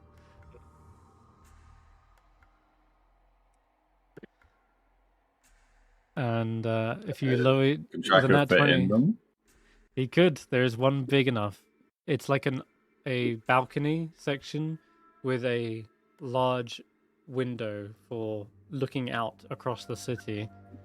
And if you were to climb down, Tracker, with a nat 20, you can even peer into the windows, see an emaciated female human wizard dressed in tattered pink scraps is seated in a chair. They are staring blankly out of the window towards the glacial wall. A golden staff lies on the ground beside the chair, and behind her there seems to be a door that would lead into the room, but well, I'll let you take it Roland. over from there. Would you mind pushing aside the bookshelf? Well, we have to be very careful. We've only tried a number of the clones on, and we're needing the middle section now, and it's getting rather pungent and musky. It really suits Snorp. Give us a moment. Can I use my viner climbing so we can move it carefully and none of his Sure. clones and perfumes be broken? Yes, absolutely. You So I slide steady it, the... you push it. You're fine. I think together, no check involved. You just need to slide it across, revealing there is indeed a door behind the cabinet. One that you can Is this open. like that?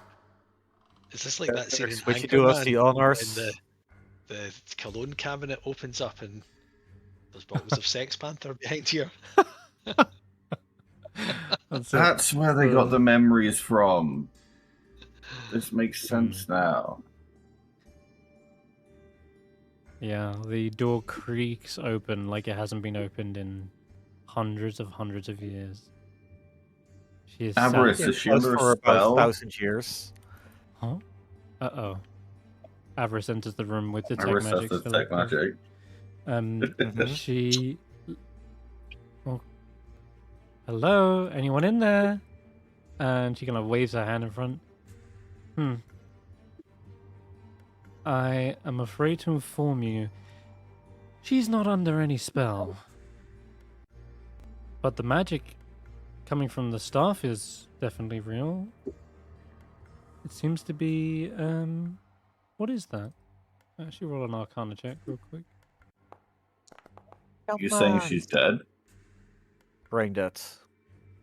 That's a staff charming. She inspects that more over the poor, brain dead state of Evira. I'm not Sorry. I'm not a doctor, so your guess is as good as mine, but I'll have a look at the staff. If she had that charm that was supposed to make her live forever, would that have, There is a crown. Yes, sorry, the crown is also giving off magic. She notes. would that have kept her in a state where she could still be revived, like someone who just died?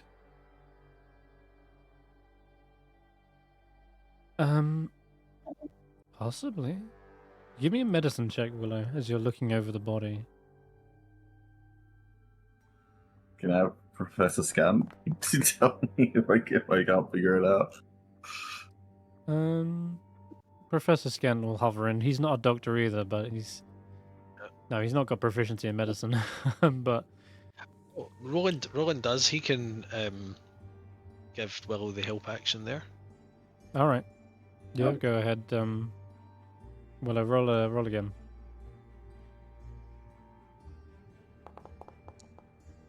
Nice. Okay, Always 19. good to have a good close look at the teeth there. They often tell you all sorts of things, Willow, don't they? And pressing the accidentally gives me a stools, good idea. pressing the stools between seeing if they're hard or soft, that can tell you a lot about a patient, of course. It is as you feared, Willow. This is where the Obelix has been getting their memories. And it's likely she has been at the mercy of such creature for thousands of years, completely stripped of her memories and any cognitive function. Now, there is also the state of which she's in. Physically, she is emaciated. She probably hasn't eaten anything in a very long while, but the crown is keeping her barely alive through its immortal magic. But effectively, she is under 5 levels of exhaustion, which is 1 step away from death. So we There can't are revive, and we don't have the kind of magic to save her. the kind of magic would have been what? She is exhausted, which means she isn't dead yet. But she's unresponsive because she might be brain dead because of the damage from the Oblex. It's a shame you didn't get to see what happened on a failed save. Roland passed it and only took psychic damage, but there is a kicker with the eat memories where it does slowly diminish one's mind and to the point where they can just die. Avarice mentioned the machine can cast Greater Restoration, but only if the Ubelix is contained within. And I'm afraid that's no longer an option. Shield. Could I revive the Ublex? Put it back in the machine? Have you got anything I to revive them mean, with? can Calivix or whatever it's called, he's like a gigachat of necromancer, right? He is. Can you animate that ooze? I'm afraid not. Only humanoids. But Has anyone got a diamond? I used the last one to revive myself. Selfishly. We do have a second one. Had I known she was like this, I would have saved it. You have a 300 gold piece on, right? Oh shit, yeah. Oh, you do? There's 2 diamonds, 300 and 500, right? Mm-hmm. Should we revive the ooze and pull it in the machine? Or pull it in the machine, then revive it, sorry. Is the machine in any condition to contain it? No. No. Oh, fuck. Faith cast Shatter on the machine. Yeah, it smashed to Yeah. pieces, really. So there's no way to greater restoration now then. We just... Not with this machine. Kadavix is besides himself as he... Does he really Holds- not have that spell, Greater Restoration? He's a wizard. Greater Restorer is not a wizard spell. Oh, right, okay. Neither is I mean- Raised Death. Mm-hmm. Isn't there a tower that specialized in such magic? That's this one. It wouldn't be this one. This one's enchantment, right? Willow, with that medicine Oh, check the as well. Restoration Tower.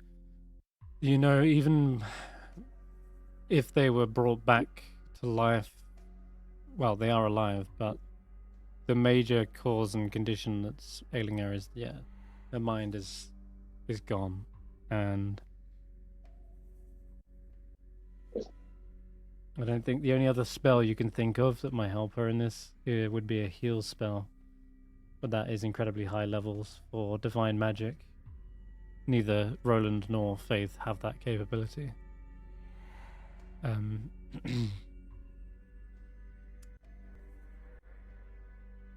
But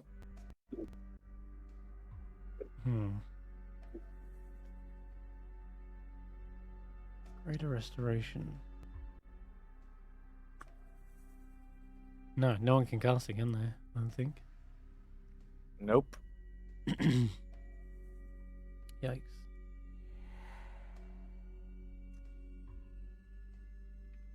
Wait, what level is Modify Memory?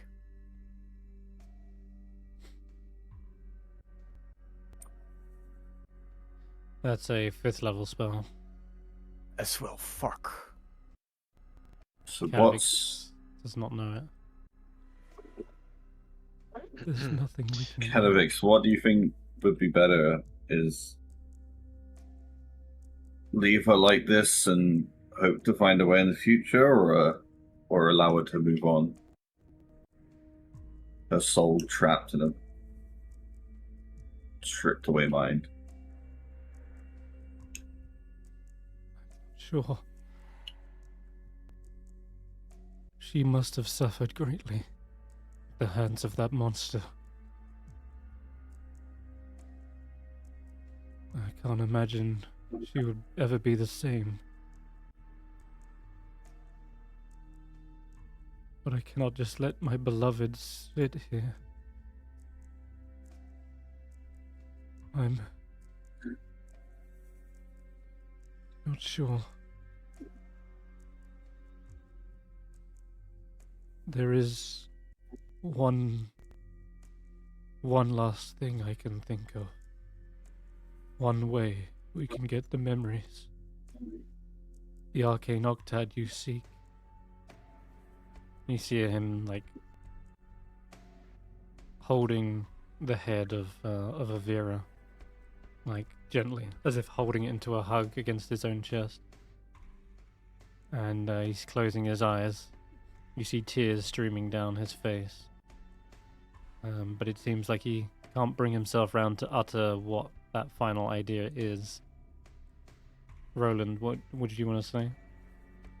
Yeah, so I think Roland perhaps knows what he's planning, and is going to ask Professor Scant just to have a look at the machine and see if there's anything he can work out.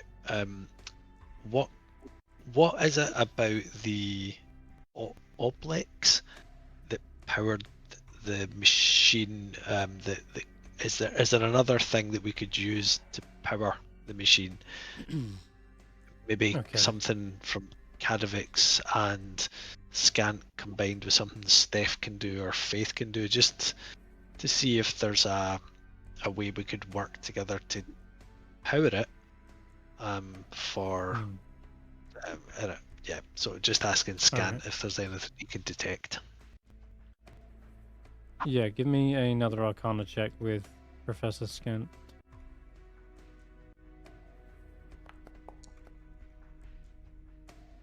He says, "Oh, some of this apparatus is over 2,000 years old. A lot of it is damaged, especially from the crash.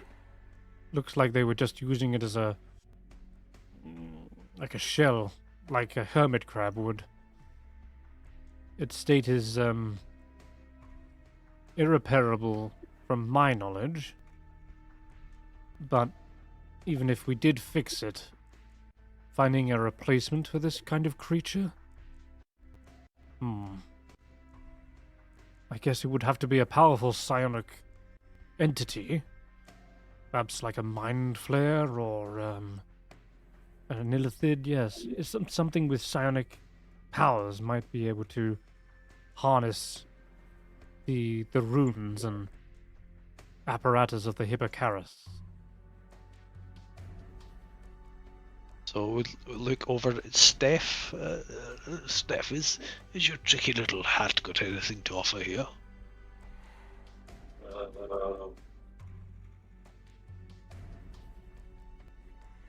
I am afraid not really my forte.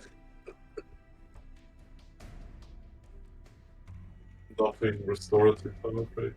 Also, I'm completely burned out.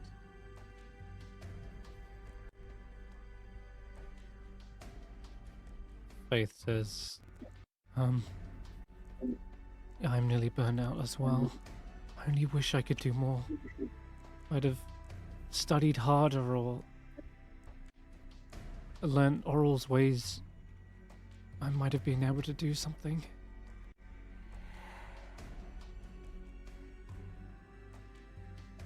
Well, we can do something. We can give up. Enter misery.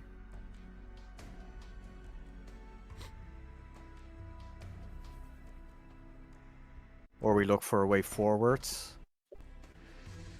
They're exhausted from lack of nutrients. We can provide those.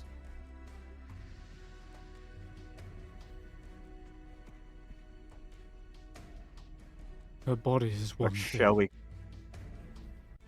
but her mind is lost. For now.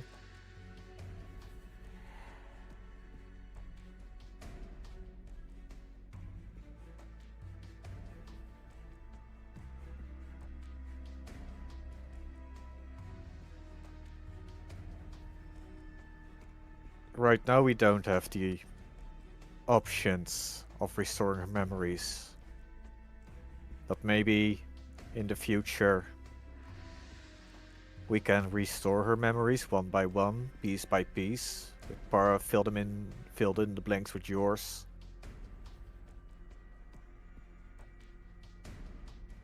And Roland says, "What about your little dryad girlfriend, Willow? You know that one you kept on looking at and blushing a lot when you saw her." She works with trees, doesn't she? Not people. She's tapped into the greater source of life, my boy. I think she may have a couple of tricks up.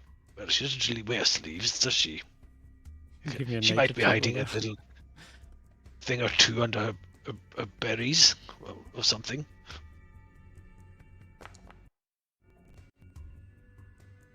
13. You're not aware of any greater restoration spells that dryads may be capable of. You've seen them do Goodberry, Pass Without Trace. I don't think, like you said, I don't think restoring one's mind is within their wheelhouse, sadly. Not that I don't you've know if seen, you'd at find that least. anywhere in Icewindale.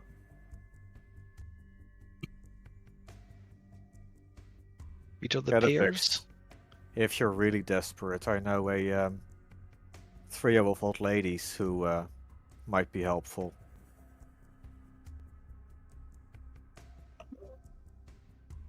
For the small price of a bag of beans. That's good. Three old ladies. What do you speak of? Night hacks. Night. I doubt anything they could do would help. Sounds like empty promises. Not to mention I wouldn't No. trust them. So you've given up? That's a bit harsh. I think allowing her soul to move on isn't giving up. He looks back at you and says, "We do not belong in this world. This realm has moved on without us. Our magics, our knowledge. Perhaps they were meant to stay buried in the ice. Our souls have lingered here for far too long. My entire life I've dedicated to necromancy. Staving off death was my one achievement. And now, looking at this soulless husk is a reminder that just being alive is no miracle. Just staving off death is not living. What's truly living? It's being with the people you care about. Making those memories together. Do you think Cannot she'd get it do back this. in the afterlife? Be herself again? I can only hope that is the case. Her mind is a physical thing, but her soul retains those memories as well. I hate to sound selfish with what you're going through, but if you did both pass on, would there be a way we could contact you one time? I could contact Avira. I could get the information you require. And before I pass on, I will happily tell you the last piece of the arcane octad you might need.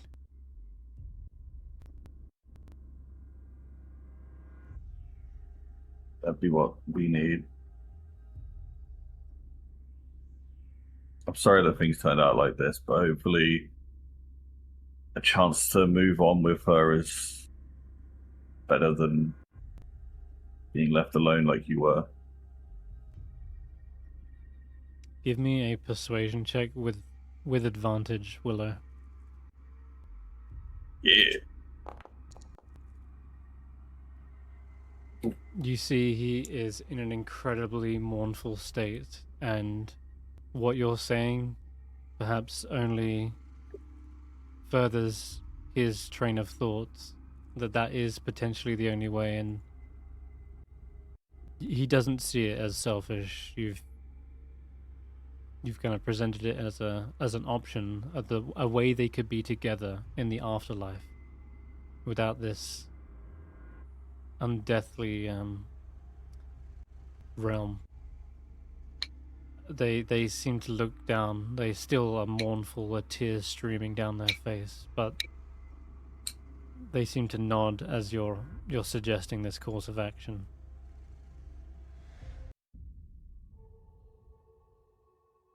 I will gladly help you.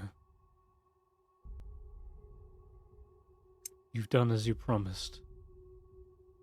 You helped me to find the fate of my beloved.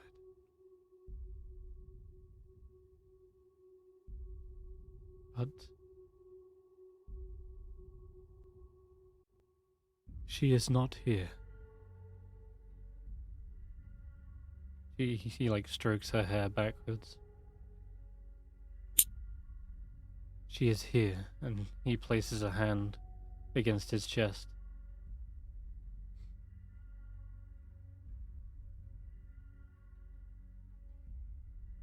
And with that,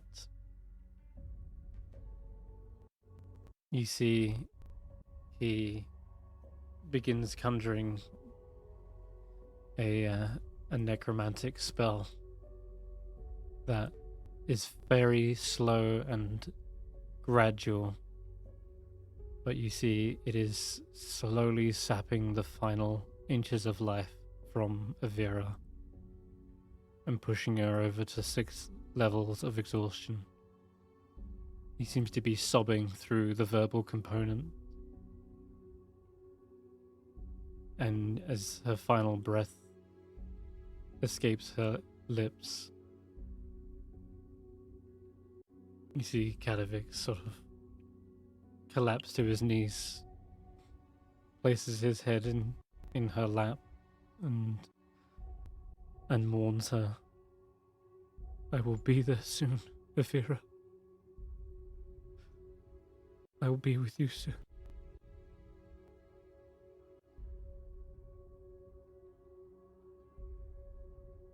But first, I must ask of you one last thing.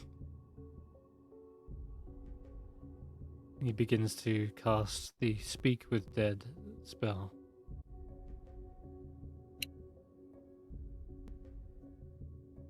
And as that like final breath is escaping her, he like reaches up, creates a cage with his hands, and brings it back down.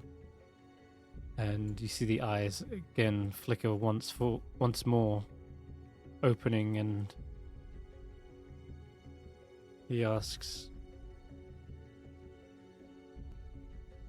"What is the part of the arcane octad you know?" You hear a faint voice, raspy from perhaps the lack of nutrition. She says,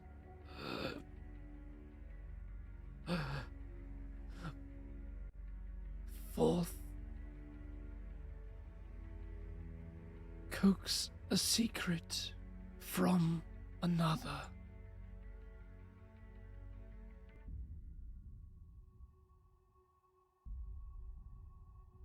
Thank you, my love.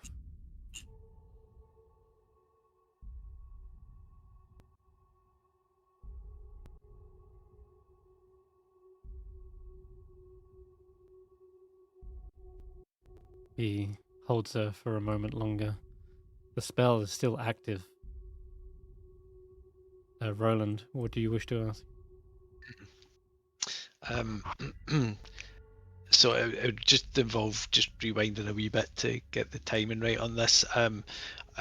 He would have seen the love Kadavix has, and just quietly says, there are many traditions that teach that what a betrothal of two in this world will help them remain bound together forever in the next. If you so wish, when you speak again with her in a moment, you may wish to ask her about joining with you forever, and I could perform a short ceremony of betrothal upon you both. Betrothal? That could not be a better question to ask. Yes. He looks down. Our High Enchanter Avira,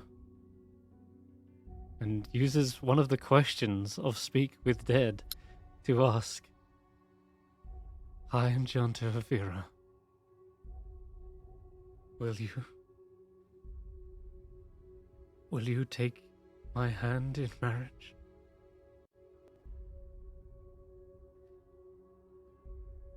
till afterlife to us, perhaps. And you hear Avira turn slowly towards Kadavix, now finally looking him in the eye. A smile stretches across her emaciated face. And she says, "Yes, I will, my love."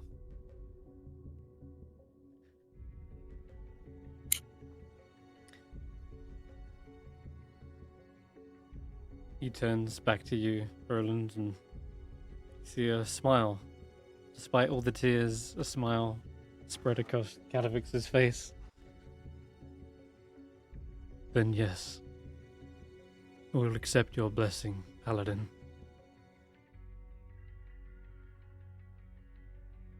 And Roland would then, I think, speak a little prayer.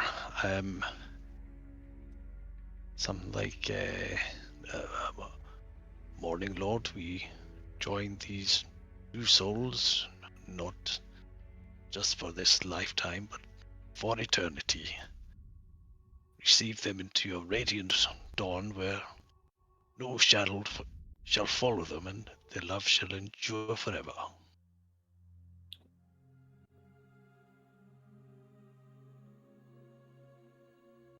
You see, they embrace. He leans in and kisses Avira. It's likely Avira's body is still barely warm, even though they may be technically dead. But it's a strange and macabre betrothal. And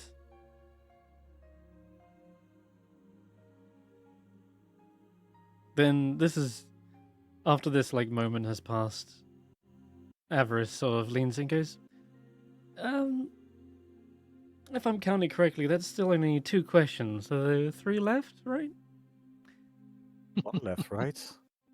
No, it's 5 questions. Can we have Oh the my staff? god. You don't mind if we take the staff, right?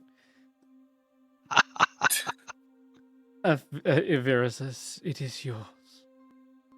Oh, excellent. Avira begins walking out of the room.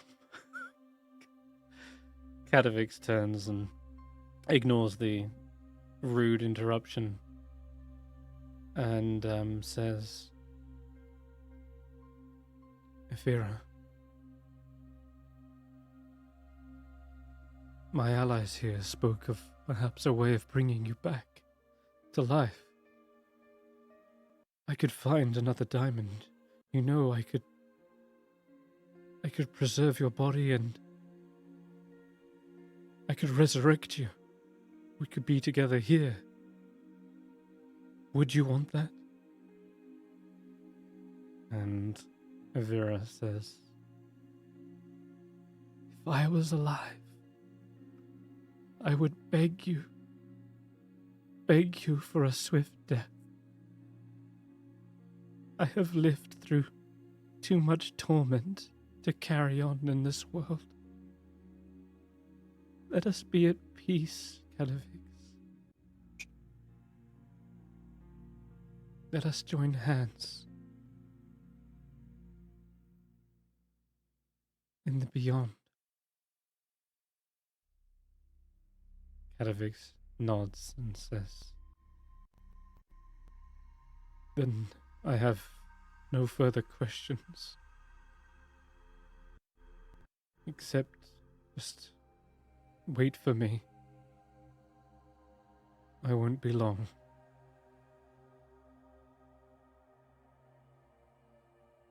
And with that, he lets the spell end, and Avira's glowing eyes fade once again. Kadavix brings up the chair from inside this room, drags it back in, puts it side by side with Avira as they stare out of the window. He places his hands in hers and says, Now, I owe you my thanks.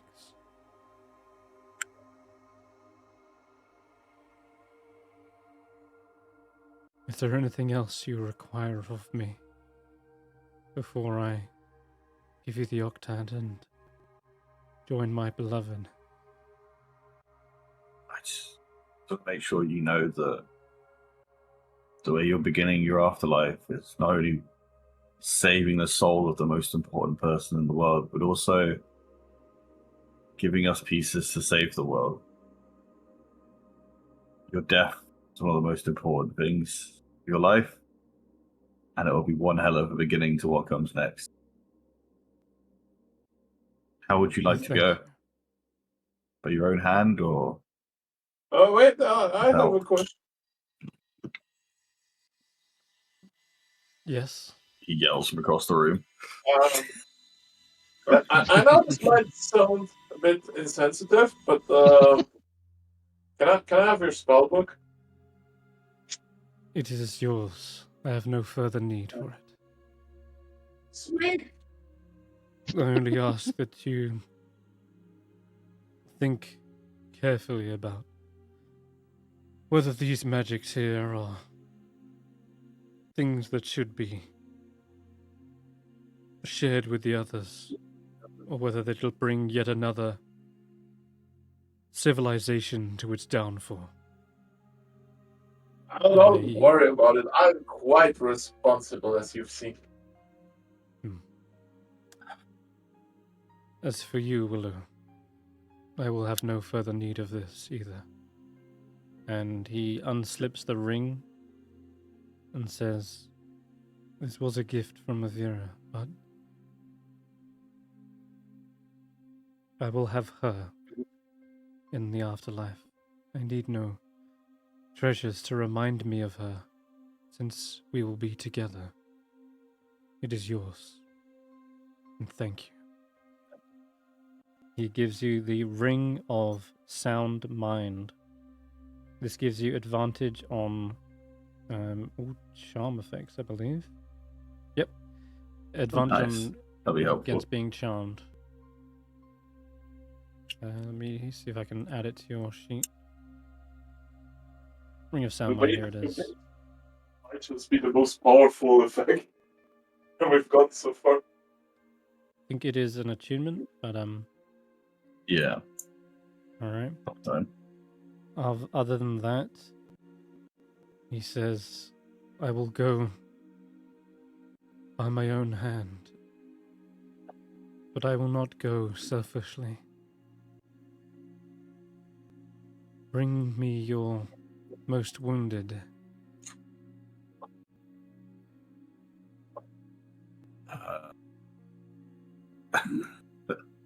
I'm at 13. Is anyone lower than 13?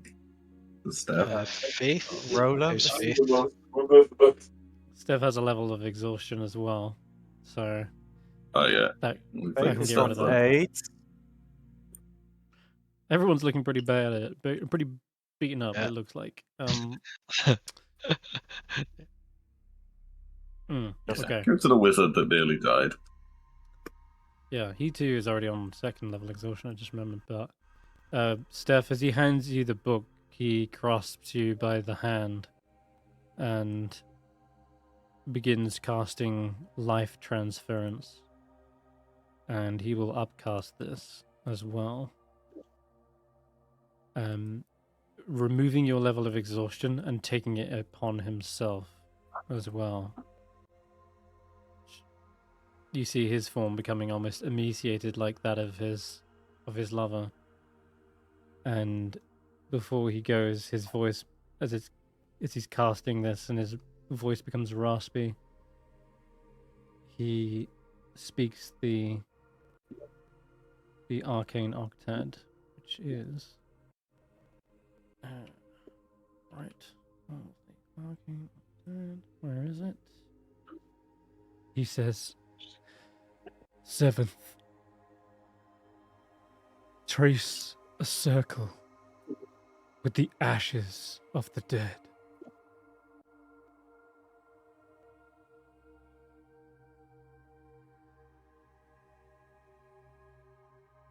And with that, you see he pours all his magic into this spell, transferring all of his life, healing you for 94 hit points. Jesus Christ. Oh, I'm fully erect. I mean, he definitely overloads that spell and sends that magic to revitalize every inch of your body. It's fully healed, no more Pretty exhaustion. much. Yep. And Kadavix, that is his last words as you see his life fade from him. And he slumps in the chair alongside his betrothed, still holding their hands, still looking out through the window of the tower.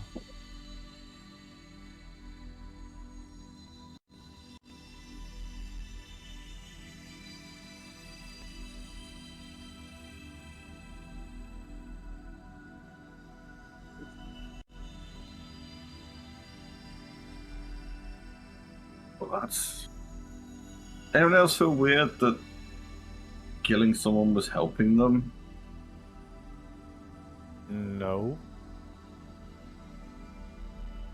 It's what you want. Okay, anyway, everyone get out of the room.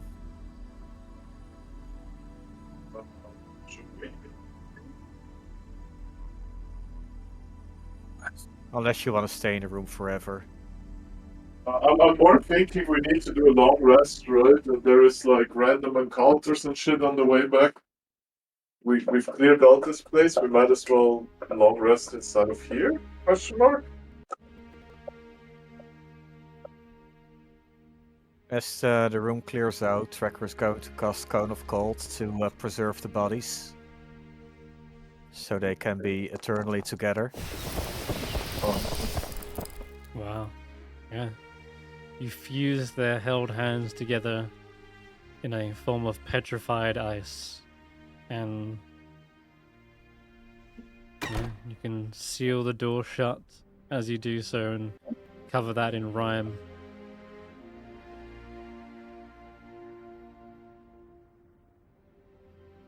Snorp tries What to if we push destroy the city?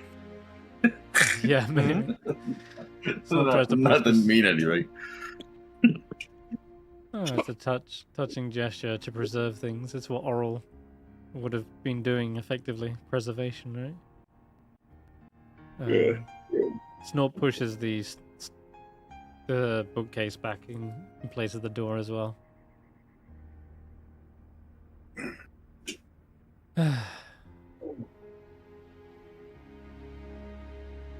Well, Okay, we are there. Are you playing Halo music? hell yeah.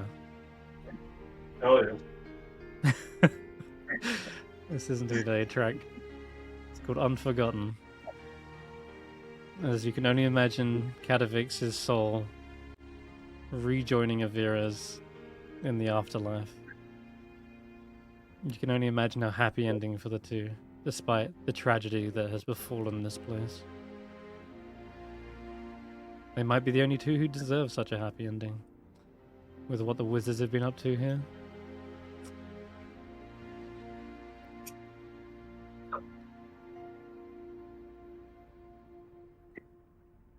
Well, Okay.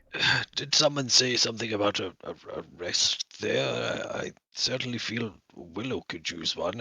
I'm fine, of course, and as he scoops his blood up off the floor.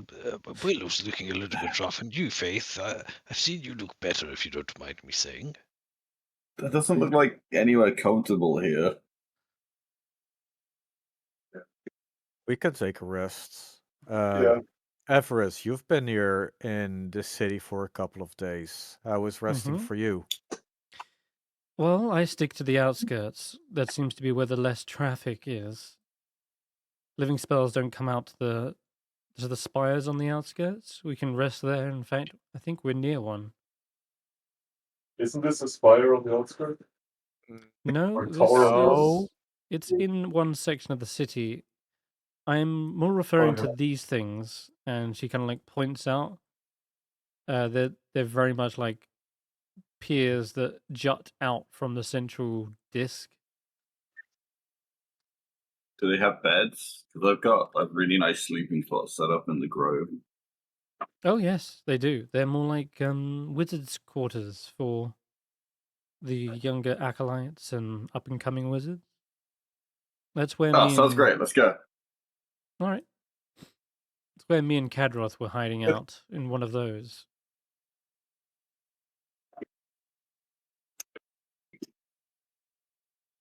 All right, no problem then. In that case, it's only a quick track to get to one of these, and instead of going through the city, you're more clambering over icy terrain and frozen walkways.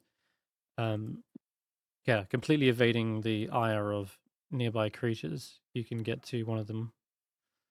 Let me find the spire.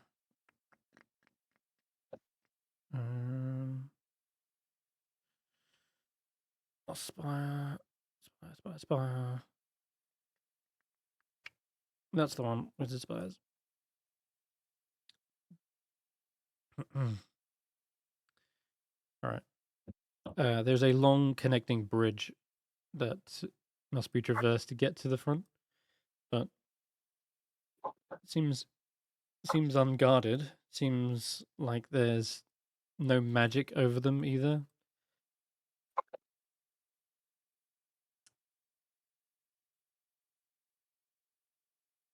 Oh, what wording did we use again? This door, for how big, what size creature is the door made for? Ah, medium.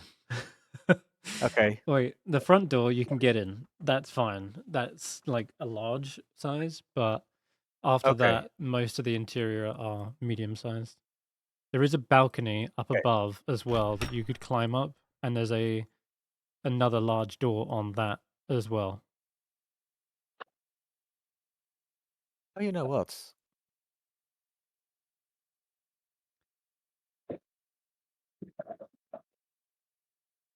Did you want to squeeze in through the front or squeeze in through the top? It's up to you. Top. Go through the top. All right. I walked Right, upstairs, yeah. by the way. I don't know if anything's going to happen. It's already up. Okay. Seems like Avarice is right. Most of this seems to be abandoned. And let's see, as you're exploring. I can't find any birds. You see an entrance flanking the entrance are statues holding lanterns over the passageway. Each statue depicts a long-faced human dressed in wizard robes that peers menacingly down at visitors from beneath cowled hoods. These statues might yet hold some magical wards, but it seems as though Avarice has already dealt with these before. She says, "I dispelled all magical traps, fear not." That said, these statues, you may have come across some of these back in the spire you uncovered. And there were two statues that would look just like this, but they were broken into pieces because they fell from upside down.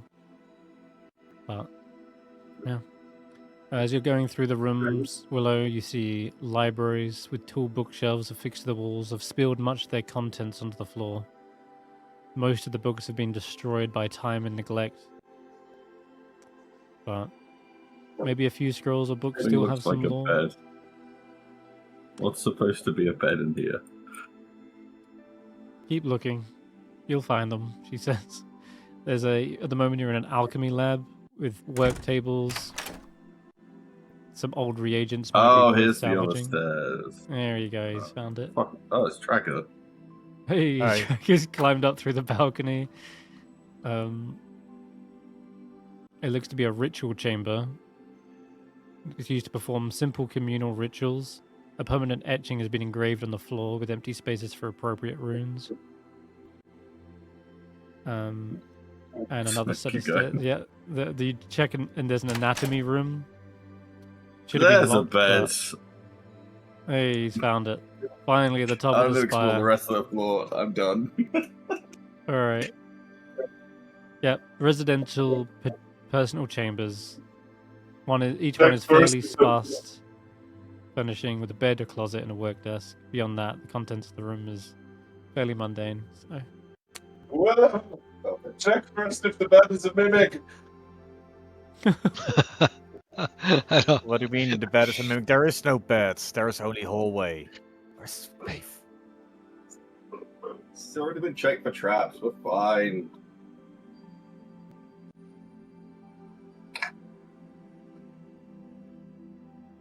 Gadovik should be here. Gone. Alright. The gargoyles perch up on the balcony next to where you're sleeping there. There's even a little telescope. Looks like.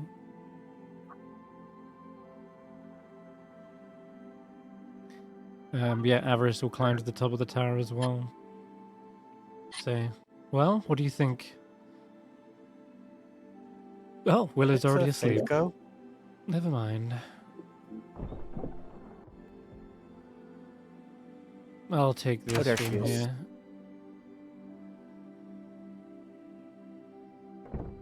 See you in the morning, I suppose. Not that we'll see a sunrise. But my familiar should wake me up in about 8 hours.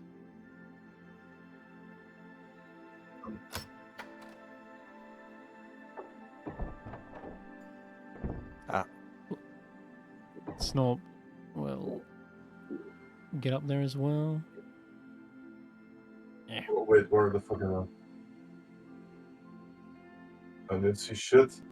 Oh, damn it. Face toilet room. Okay, I'll just take the biggest room then. Snorp takes the big room. Opposite Roland. And Stef, where are you? Yeah, you're up there. Okay. Don't know why Snorp's trying to take Professor Scant and the Mage Hand into that room. That's Do I have to go over up or? Yeah, up again. Up? Hear TikTok in the background. Steph, you might have to Oh, wait. cozy up with someone. Sure. I'll go. Wait, there's more rooms here. Hey, I've got this room. Avarice says, closes the door in your face. Sure. I'll Faces chill with Snorp. occupied. Snorp, you chilling with Snorp. Yeah, he doesn't take up much room on the bed. Meanwhile, your Hypnus Megan will simply go into like a stasis mode in the corner and watch you eerily while you sleep. They say, observation mode engaged. You should get some rest as well, son. I do not need rest, Father. I am much more suited to watch over you in your sleep, they say as they close the door slowly. Oh, you're such a good son. I'm really proud of you. Worrying about your old man. Sleep tight, Father. Tucks you in. So great, baby. Stands there for a little while longer, just watching you. Before you finally close your eyes. And they step back into the corner. Seeker, on the other hand, says, well, I too do not need sleep.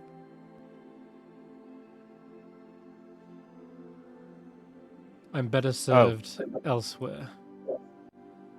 Perhaps scouting the city. Where's Seeker? Seeker's I'll downstairs be at the right moment. back. 1 second. Damn But it.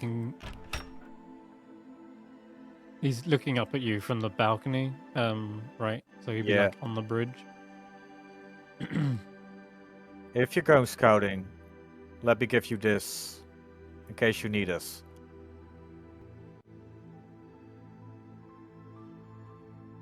Is it Ascending Stone? Oh, Horn. Horn of Silent Alarm. Alright. He He catches it as you drop it down. All right. I'll send my familiar if it doesn't reach your ear.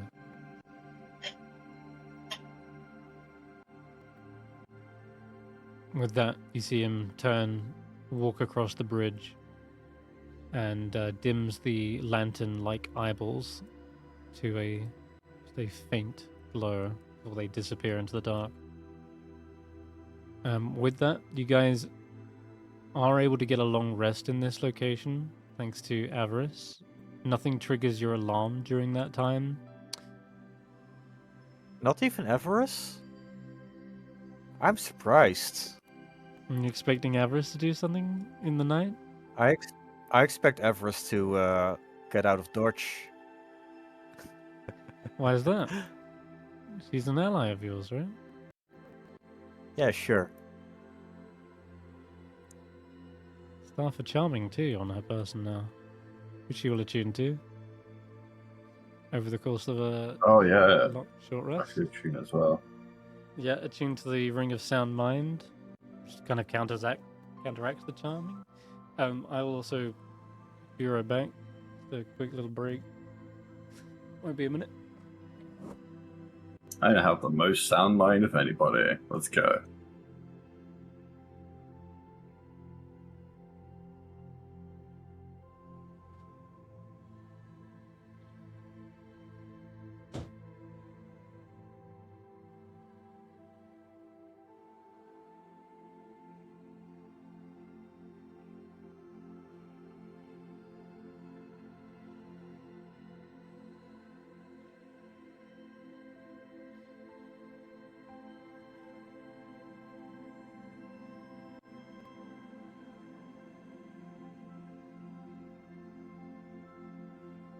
Wait, what is this?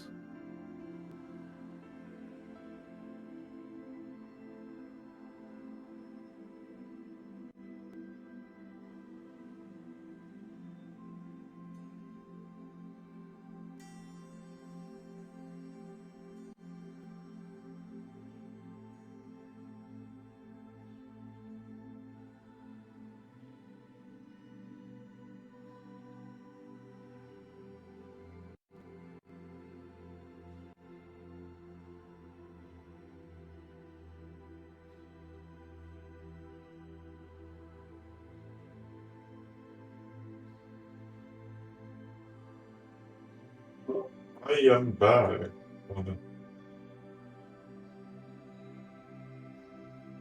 We are long resting, right? Yeah. Oh yeah.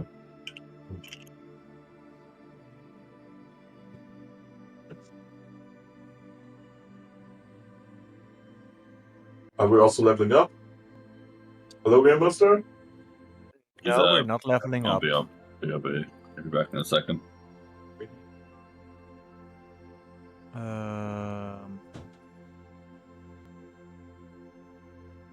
Never leveling up.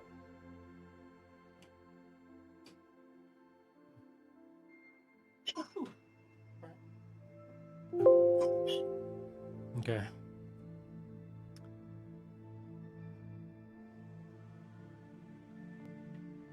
I'm back. Everyone prepared their Right. spells? How many spells can Faith prepare again?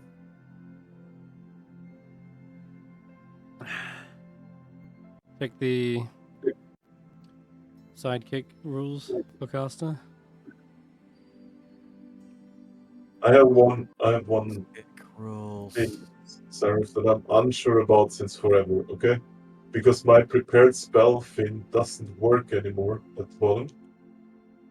No matter what I do, it always says I have 3 out of 12 prepared. How many can I actually fucking prepare at this point as a level 8 wizard? You can always check the one note.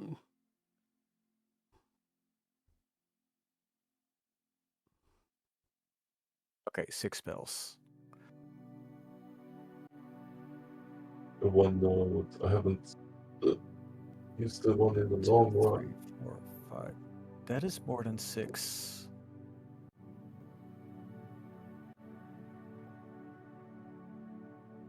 Spells. I put this in? No. But you're 8 levels, aren't you? Not. I'm 8 levels, yes. I have to look where you actually have that written. Is it under classes or is it under the spells? It's under the classes table. Classes wizard features table. Okay. As an 8th level wizard, you should have 12. Okay. Can we figure out how to make this prepared spells thing at the bottom work? I don't know how. I mean, it says max level wizard spells, like it's there. Should be. I mean, hold on. I'm unpreparing and preparing, and it seems to be doing something. Yeah, I'm already unpreparing everything that I have. Let's see if that fixes it. Because this has been going on since forever, and I'm not sure how many spells I've prepared because my list is so long. Let's see everything at once. Cantrips do not count. Okay, that seems to have fixed it. Unpreparing and now prepare stuff should do it.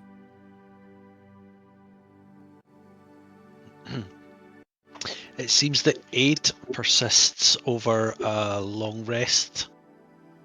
Right. On my character sheet, anyway. Yeah, you need to delete. Alright. No, it doesn't. It doesn't go up when I prepare shields, for example. It's weird because it's doing it for like 4th level spells. So it seems to only be counting some. I don't know, but you'll just have to manually count. I don't know what's going on with the sheets, but I can't fix it mid-session. Ignore the bottom, just manually count how many spells you've got as you go down the list. And do it that way. Yeah. I'm just checking if my features all work. Okay, they're all refreshed.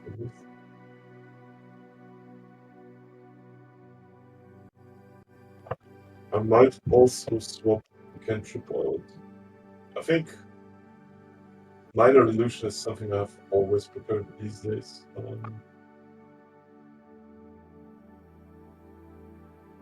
Okay, insert.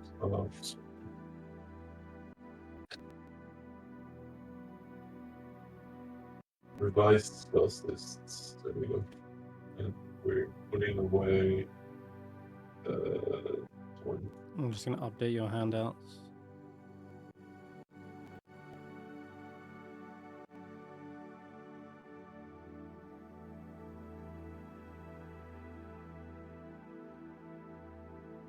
Looks as though you're only missing 2 pieces of the Arcane Octad. Yep. Maybe Evocation and Illusion.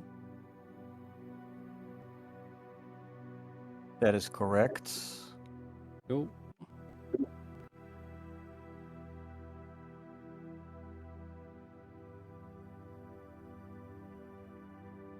So right now I have 3, 4. So we only need 2 more of the Octad. We're so close.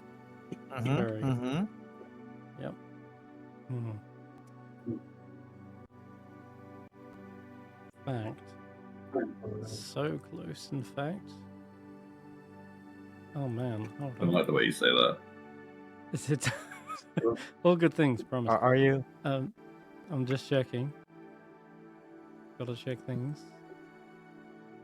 Running this adventure. Oh.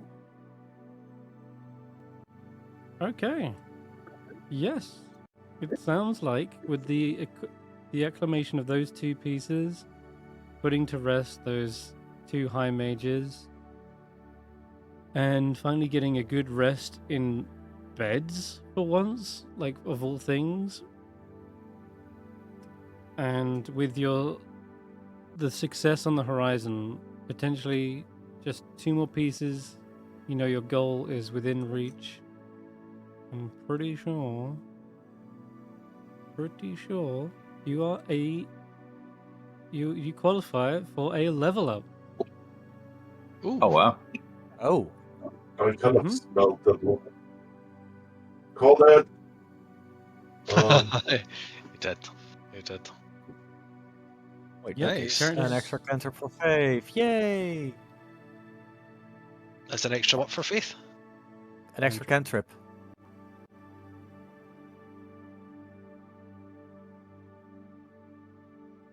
There it is. Oh shit, it says level up completed. Yeah, It and- didn't go. And you did manage to destroy Arielathas in this day as well. Sent him packing back to the tower. So, yeah, that is definitely a level up. Can you just, because the automation didn't fully work from the importing, right? I can learn 2 spells when I go to Yeah. level 9? It will never ask you to pick your spells. You have to do that manually. But just go back into it by going import and then Yeah, spells. I got it. Yeah. Yeah. I'm just calling out because I know you switched it up and it used to do things. Yeah. Um, Yeah, 2 new spells every time you level up as a wizard. And yes. you've got options to learn any necromancy spell from that book. The spell book. Would it take me hours to transcribe stuff from that? It Do I would, get yeah. one more spell prepared? Because now I am level 9. Yes, I have 2 more spells here. Yes, Ooh, 2 more spells. damn. Very cool, very cool. That's a nice little jump at that level. Because it was going at like 1 every level, and now, yeah, this level it jumps up to 2. It's quite handy. Yeah. For the choose status sorcerer spells, it's still just SRD, right? Yeah, but once you've picked the spells, better to drag them from the compendium. In fact, if you would like to learn new spells of the new level, just go to the compendiums and search wizard spell, and there is a. I mean, I already know one spell that I'm guaranteed gonna take, and that is not a secret. Steelwind Strike from the Oh, reverse. yeah. The Blade Singer is, special, that one. That is the Blade Singer spell. But I get to pick another one. The question is, do I take a 5th level one or 4th level one? The 5th level spells are quite cool. Question is... You could get your own Big Beast hand if you wanted. Nah. Oh. I have weird spells here. Yolanda's Regal Presence. That does not sound bad. This is a wizard spell. Yep, it's a bard and wizard spell. Dexterity is now 20. Oh, you got an ASI. I think you're the only person who got an ASI. No, I get one as well. Oh, the all the multi-classes. Yeah, But hit I my got my 4th. ASI the previous level. Yeah, but I think you did yours in a different way. Fair. Yeah, you're 5'5", Yeah, I'm whereas not- they're like 6'3". I will just go to the one note. I don't want to go through this. This is the Willow's inventory. 4'10". Wait, Willow's 4'6". Yeah, me too. Wait, 6'4". 6'4". So hold on. Are you getting a level up in Sorcerer, Sir Roland? Yes. Cool. Okay. Do you need help doing it on your sheet? No, it seems pretty straightforward. There's a wee bit of confusion on the sheet about when I choose my sorcerer cantrip, because all the cantrips already exist due to Eldritch Adept. I'll just all I need to do is go in and change. I think I'll take Shape Water for fun. I'll just change that to always prepared on my sheet. You got it. Everything else seems straightforward so far. Perfect.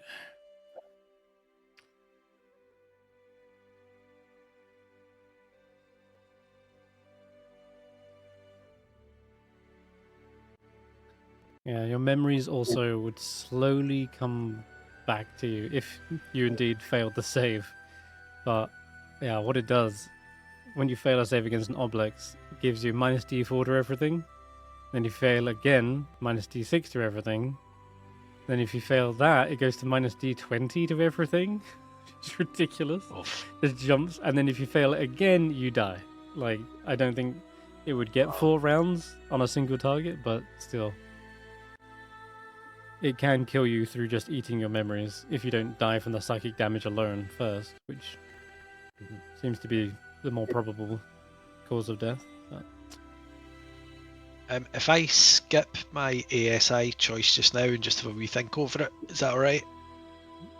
Yeah, instead of like picking a feat right away. Yeah, because I quite like Inspiring Leader, but we've got a lot of 10 HP. temp HP. It's not bad, and there's other similar choices like yeah, I'll have a wee think, but the ASI is really strong for a paladin, no doubt, if adding 2 onto charisma for the saves, but we'll just have a wee think about it first. Mm-hmm.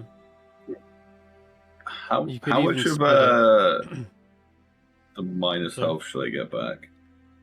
So sorry, it currently says minus 21. How much am I supposed to get back after a long rest? Because I lost maximum hit points, didn't I?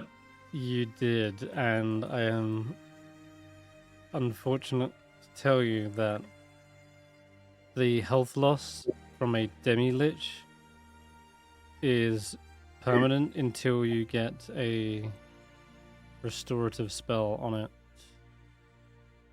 What a bitch. Yep.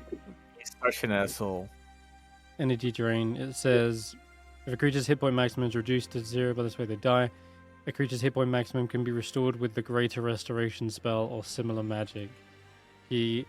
Oh, He of has- course, it's greater restoration. Yeah. Mhm.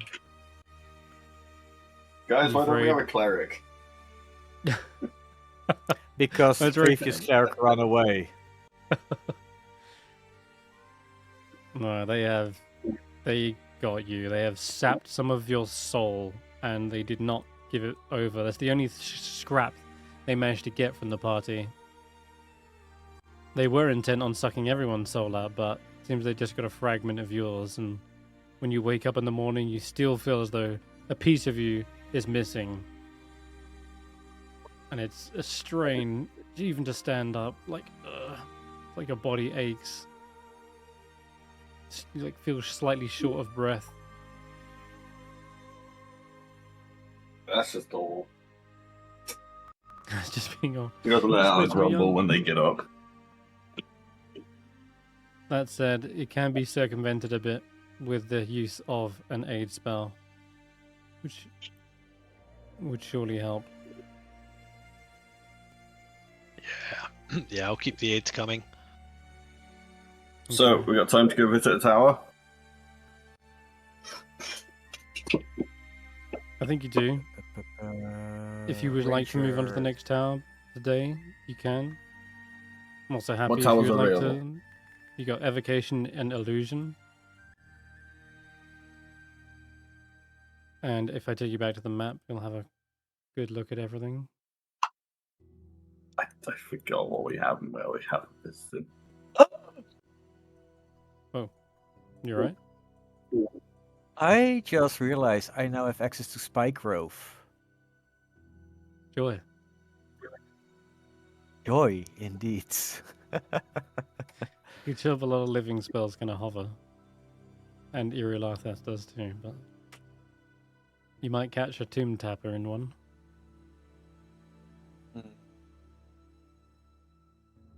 That's a shame it's So, concentration. how many? Do we got 2 towers left? We got 2 pieces to go down. That's right. Which one's the closest? Illusion. Illusion. Let's get to illusion. Yeah, sure. I just have to read through a bunch of spells to decide what my 5th one is gonna be. My second 5th one is gonna be. Alright.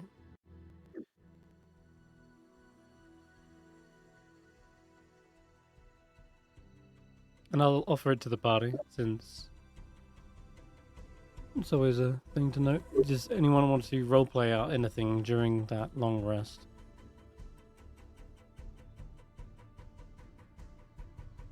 If not, that's fine. We can always move on. I think after that experience, I'd probably just shield by myself before we head out. Alright. Since no one else seems to find that event strange as I did. What do you mean? Like, you know, it's sorry, the right. Like, I know we did the right thing, but it feels weird to save someone by helping them die. I don't But no one think else seemed bothered by it. I don't think Roland's not bothered. I think he was moved to intervene in the way he knew how, in a kind of priestly way. I don't know why you would think it's not bothered him. It's sort of like the rest of the party's got more experience with going out and doing stuff, whereas all this stuff is kind of newer to Willow, so it's a bit of just shocking. I don't know. To me, it seemed very much like what he wanted, and like kind of a happy ending, I guess. Yeah, a bit, Yeah, sweet. Yeah. Yeah. All right. So, Roland would say to Willow then, Willow, my boy, are you all right? You seem a bit quiet since we left the tower. It's just hard to do the right thing sometimes, I guess. But you know it's right. There's no doubt about it. But it's strange. Very, very much Goes so. against your instincts. Indeed, I did.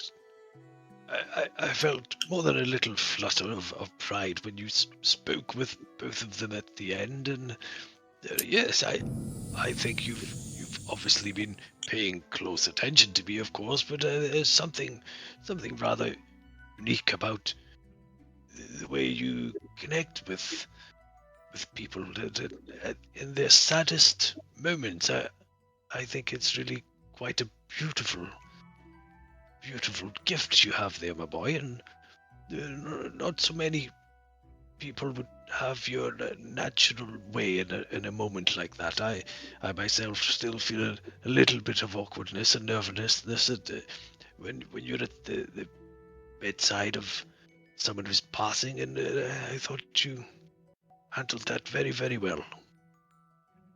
Well, you know, you're looking at a tortured soul. After hearing about everything they went through, and everyone's talking about ways to restore them, and you know, it's just it's not right. They didn't. I don't know how moving on works, but if that was stopping them moving on, sounds awful.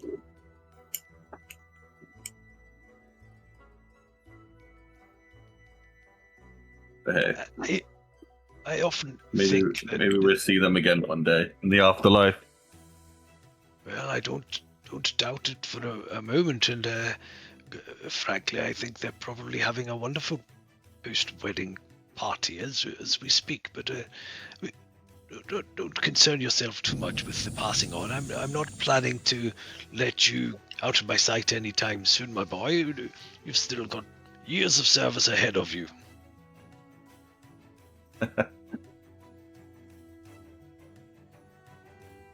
Well, it feels like our journey right now hasn't got long left on it. So I don't know what's after.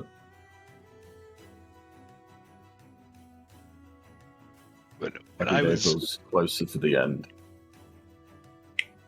indeed, and somehow, sometimes the thing to stop you worrying about what's too far down the road you're on is pay attention to the ground under your feet just now. For example, you could busy yourself doing this, and he kind of quite roughly thrusts his lance into Willow's hand. It's needing a good polish, my boy. Turn your attention to that and stop worrying about what's going to happen tomorrow. And I want it nice and oiled by the end of the day. Off you go. Hey, look, is that a bird? And as he looks up, I start wandering.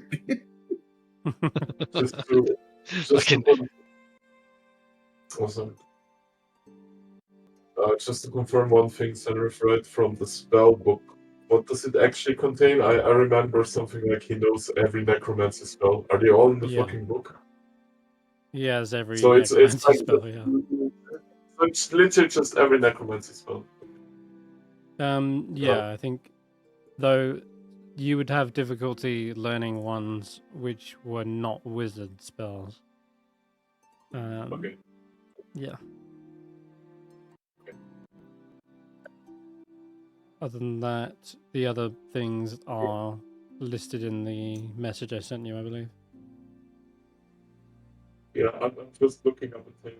It's all wizard and all necromancy. Oh, you got your choice of anything there.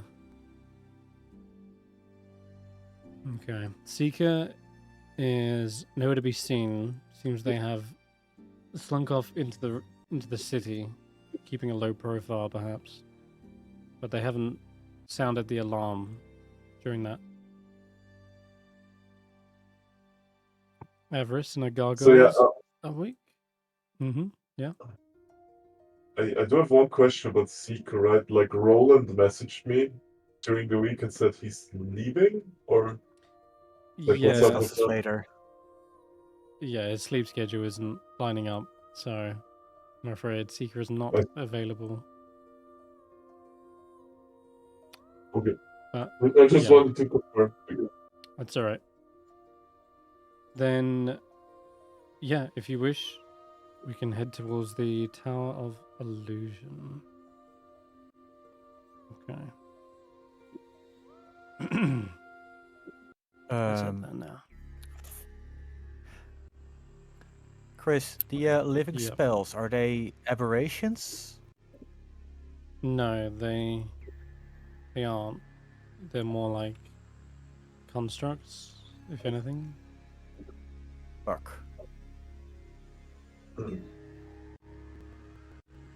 That's gonna be a pickle. At this level, I get Range's Quarry.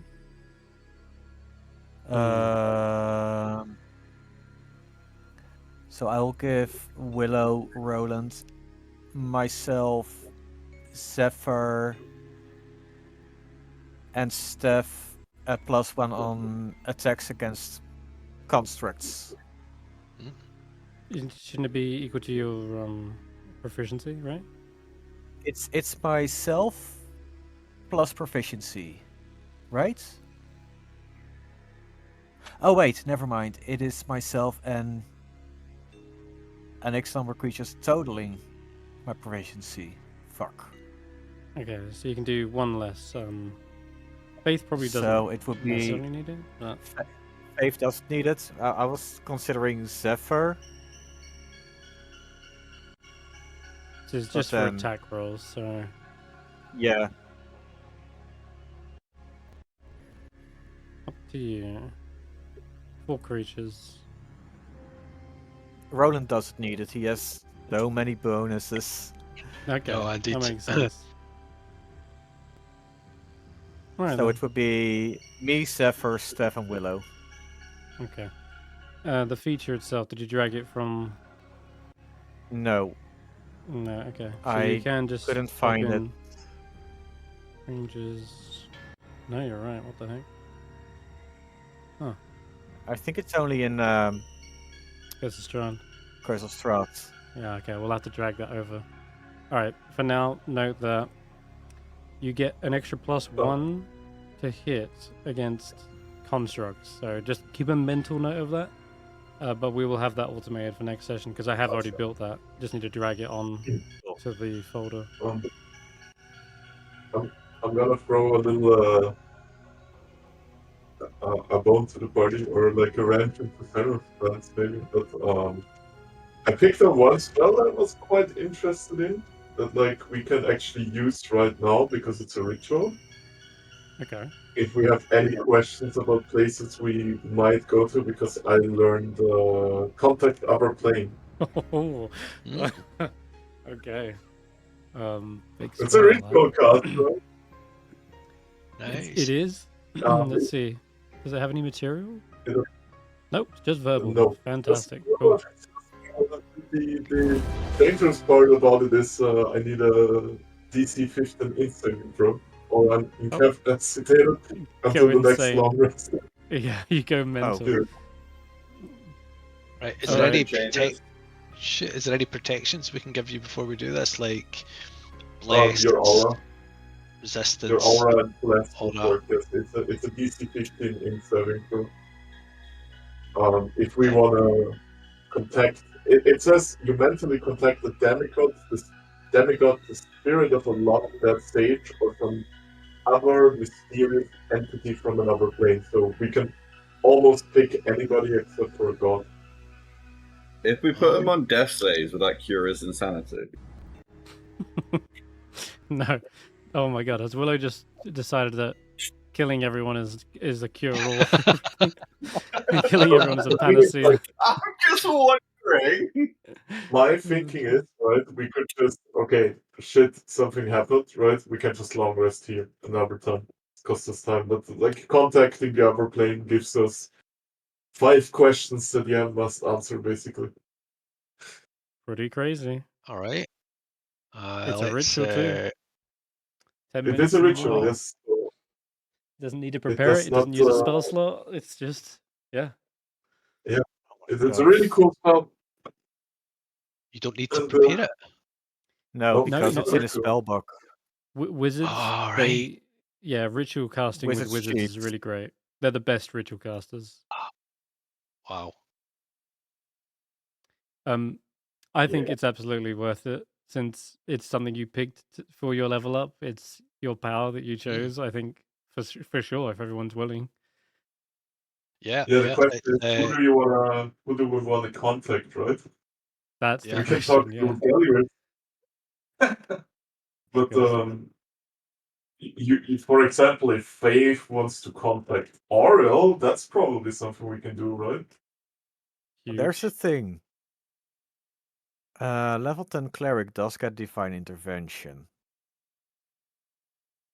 But So because what's the name of the spell that we're talking about? Contact other plane. Can you just put the spell description in? Because I consider this a party spell, but can you put it like in the chat so the others can just read it?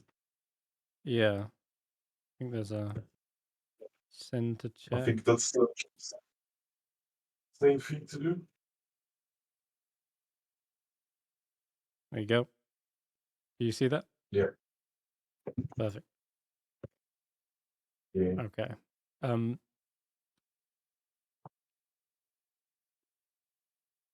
I also wanted to ask, what does Tracker's Ranger's Quarry ability look like or manifest as? Because there's a bunch of ways you can flavor that, and I'm just curious now, since that's one of your new powers, how does Tracker prepare for constructs and for the rest of the party as well? For this time, I assume it would be Tracker pestering Avarice all night about all these magical constructs and figuring out, okay, I've been hit by this that way, that is how they feel weakened, and I'll relay that to the rest. Yeah, through mostly information and that kind of thing. Avarice is saying, well, yes, constructs, they don't have their usual anatomy, so don't bother trying to go for like mortal wounds or squishy organs. Your best bet is to hit them in a way that will destabilize them, such as in a living spell, separating them straight down the middle, I guess. They use a lot of energy to sort of reconstitute themselves. So there's an, do they have like a magical core or focus somewhere? Not necessarily, but going for joints and dismembering them is certainly an advantageous effect. They may not feel the pain of having their arm chopped off, but it will make them less effective in combat. So yeah, aim for joints on big golems and aim for center mass with living spells. I just realized something. I picked a bit of a combo there actually. Because I could never fail contact overplane. Mage Slayer works on it. Mage Slayer doesn't say it has to be an enemy. You're right. Yeah. If I you can do, mage slayer myself. that's cool. That's funny. Yeah, you could. Though, yeah, that's quite good. So we've got resistance, and we've got the paladin aura. So Mm. that's a minimum of +5. But I think that's Or good you- enough. I also have quite a Yeah. high intelligence score. And if I fail it, I can just use my feature I gain back on a short rest. So. Yeah. Fantastic. All right. Sounds like we're going to do this. Who is Yeah. the candidate? Who do you wish to contact? Then we got Long Dead Sage or. Hmm.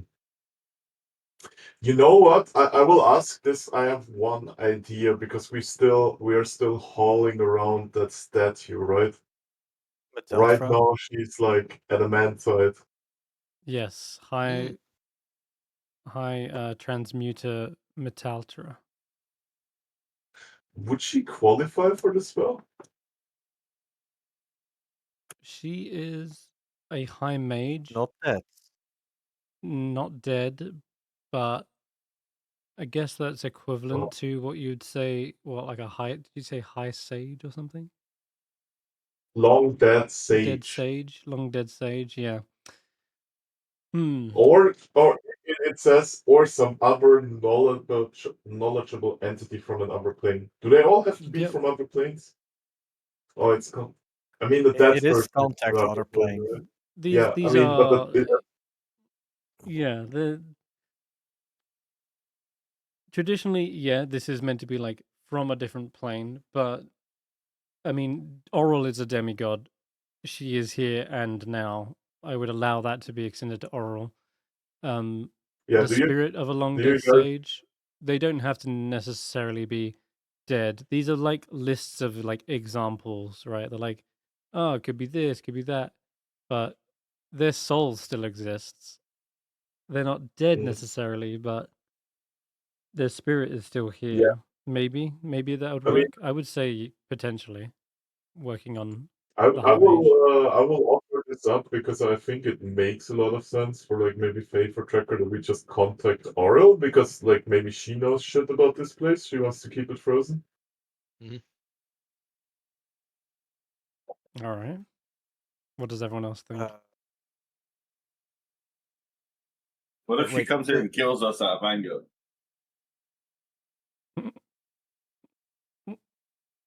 I don't know whether she'd kill us, Roland. Faith says. I should certainly hope not, but her wrath is also not to be underestimated.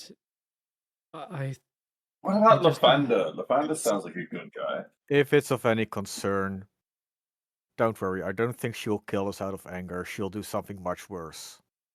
Yeah, or we can have Roland talk to Lathander. We can also have that, I guess. Faith grimaces when you say that, Tracker.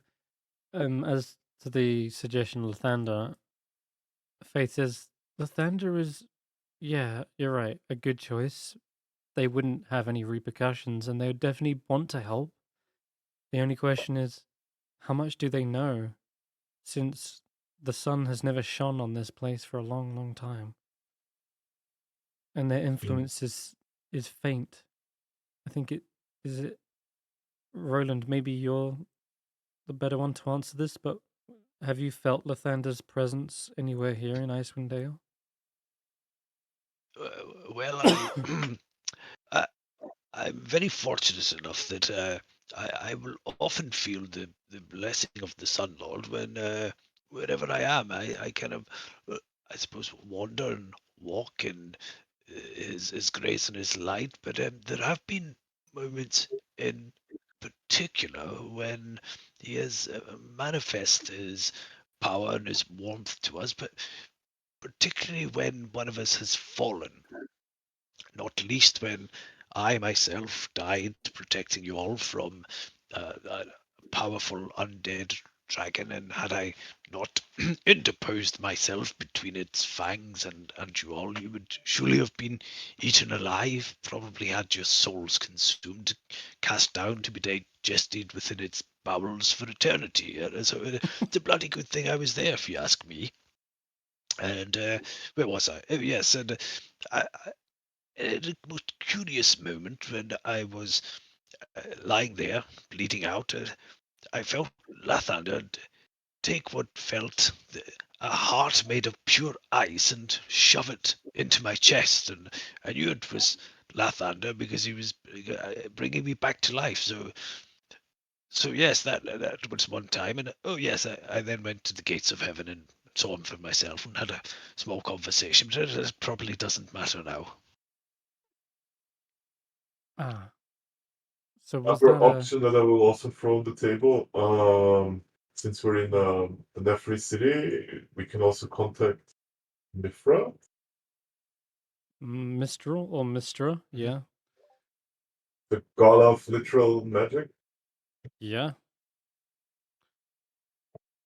Question. The spell says demigods. Ah. Yeah. True. That one's Can a you full-on actually god. cast it to contact an actual god? Oh man. It's Let worded me check. ambiguously because it says some other knowledgeable being Let's from see. another plane. Commune is Or the... some other makes it for me quite Yeah, wide. Right? So commune is the similar counterpart Do to we this have spell. to say Because there specifically are who we're going to contact, or we can give an idea and it will find someone? So commune I is think the I have to- counterpart spell to this. It's like the divine version of this, whereas contact other planes like the arcane. Commune is used for specifically deities, divine proxies. So that's your direct line to God. That's also Um, okay. Whereas, yeah, you're right. This one is much more aimed towards demigods, and long dead sages, knowledgeable entities, not strictly gods. Commune's more for gods. This one's for like lesser gods and such. What They're if we both wanted fifth to level find as well, someone if not. that if we told Yeah. about the guy in the library, they'd come kick his ass? Scriven There's Scry. gotta be someone he's afraid of. Yeah. Do we have to like pick a person, or can we just like give out the idea and it would find one? I think you do have to pick one, right? Contact this other one in Cambria, you mind? I You mean, want I to have you one want to fill question. it out, like you want to cast your line into the nether and hope that something that picks up I'm the line. asking how it works. That's up to you.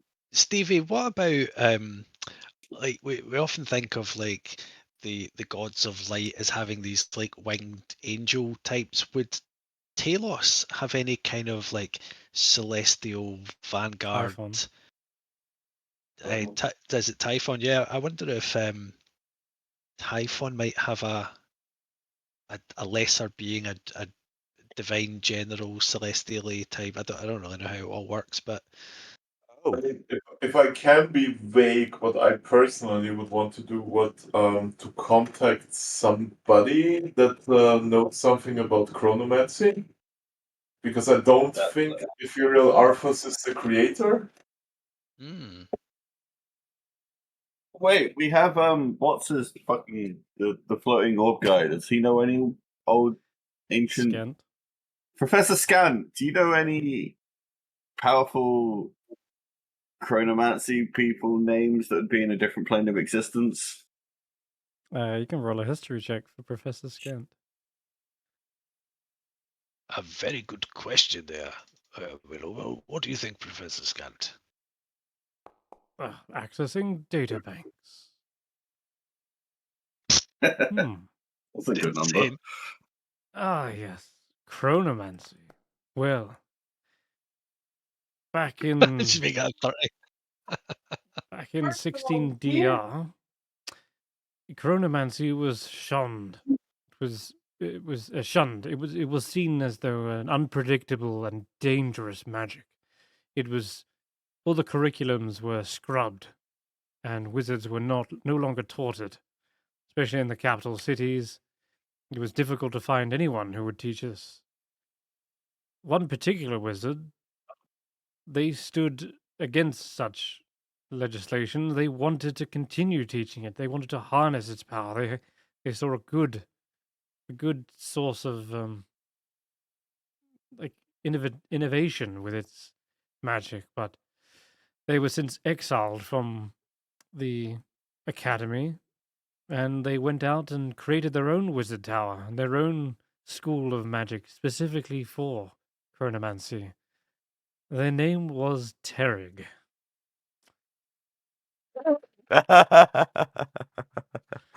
Sorry. Sounds great. Does that work for you, Steph? Talk to Tarek. Is Tarek dead? Like that is the question that I have for the DM. Does a dead soul count as being on another plane? It's an example. Like, it could be a long dead sage, but it could also be a living sage as well. I'm okay with that. And it also Okay. just says a knowledgeable entity from another plane. They are exactly that. They are They- actually in their own demi-plane. They Oh, that's say great. The academy tried to quash the wizard and their school, but unfortunately they could never find them. It's almost as if their tower suddenly disappeared into time-space. Well, No one knows the perfect. location. Then Hmm. I think we found our guy then. All right. It's a very good idea you had, Steph. Do you know, I actually think you could be clever for a living. Better than clever for a guy. I will just assume that I have the aura and the resistance thing on me, right? Yep. Yes. In saving throw, so that would be +5, right? Okay. Yeah, at least. Well, it's a +4, and then if we need resistance, it's a D2 at Smashed this it. level, I think. He's all good. Smash. Smashed it. All right. Oh, I thought we were going to decide what questions to ask first, but I guess we're here now. Oh man, do You we can have decide them time? yeah, you can decide them in the 10 minutes leading up to it. In game we have 1 minute, but like we don't have to. Okay. What is there to So- ask? Wants to learn about the obelisk, apparently. So, here Yeah. we go. Oh, that sounds good. As you reach out, basically stretching like a web across the material plane, you actually find they do exist here. For a moment, you picture a long, endless desert, and across the dunes there is this craggy outcropping and a single spire that sits there. And as you're approaching this spire, you suddenly lose contact with them as the tower vanishes in a flurry of sand. But it's not that it's gone. It feels as though it suddenly winked out of existence and appeared somewhere else. And your spell suddenly does this 180 as it like screeches to a halt, turns around and speeds across the plane back the way it came, all the way to a distant frozen mountain, cold environment. Doesn't look like Icewindale though. It's like it's overlooking a vast city that's also shattered in time. Like a stained glass window, all the fragments are floating there in the moment of its explosion.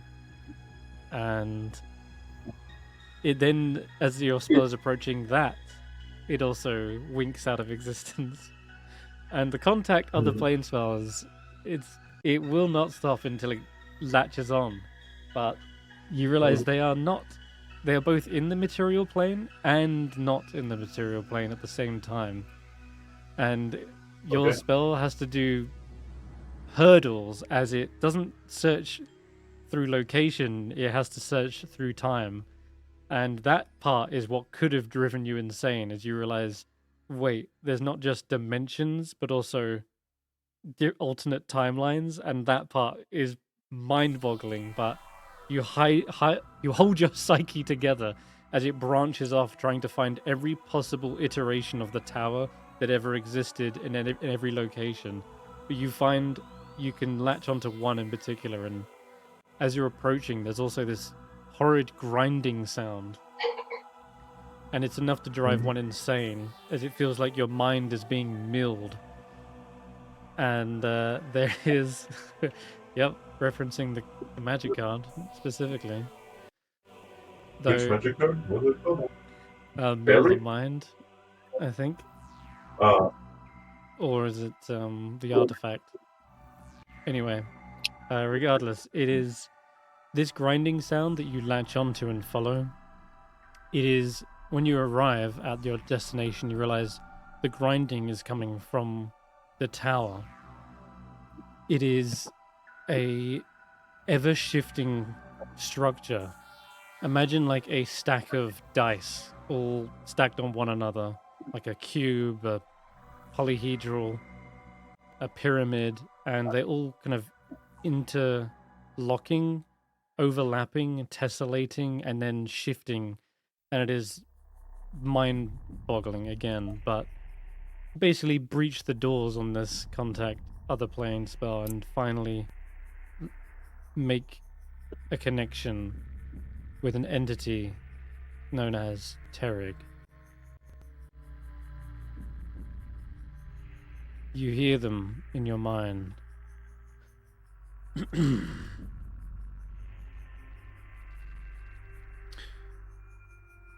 I've been expecting you. oh, that's convenient. Surely you also know the 5 questions I'm gonna ask you then, Mr. Time Wizard? I do. But for the purposes of the spell, you must vocalize them. Yeah. Well, What are there your other 4 questions? what are your 4 questions? Yeah. Well, technically, there's no. I don't care. We don't need It that. definitely was a spell question. Okay. Well, then question. Well, No, it question wasn't. That was an number 2. insinuation. It doesn't matter. Question number 2. Can we activate the obelisk in the Nephri city? You can, but you will require the Staff of Power and enough charges to power it. Ah, shit, we already know that one. What questions, right? How can we kill Ethereal Arthas? Because it's like related to this, right? Irilathus is one I have been awaiting for a long time. The perversion one. of undeath is something I have had my eye on. Hmm. But if you would aid me in assisting his passing, you will need to acquire the phylactery. Do you know where the phylactery is? I do not. Otherwise, I would have pushed them over the edge myself already. So we have 4 and 5. Last one. Any ideas from the party? You guys want to ask him something? Where can we obtain a wish spell? Oh my god. We have the statue thing we want to turn back into a person. Oh! Yeah. Can we have a cure for her, right? Yeah, he was from this city, so he might know, right? Potentially, yeah. Well, Terig is not from this city, and yet he speaks as Oh, though he's he not. knows Irilathas and has been waiting for them to pass on. Yeah, You can my actually- assumption was that I was going to say you can roll all insight checks as you ask, as you're talking about this. sure.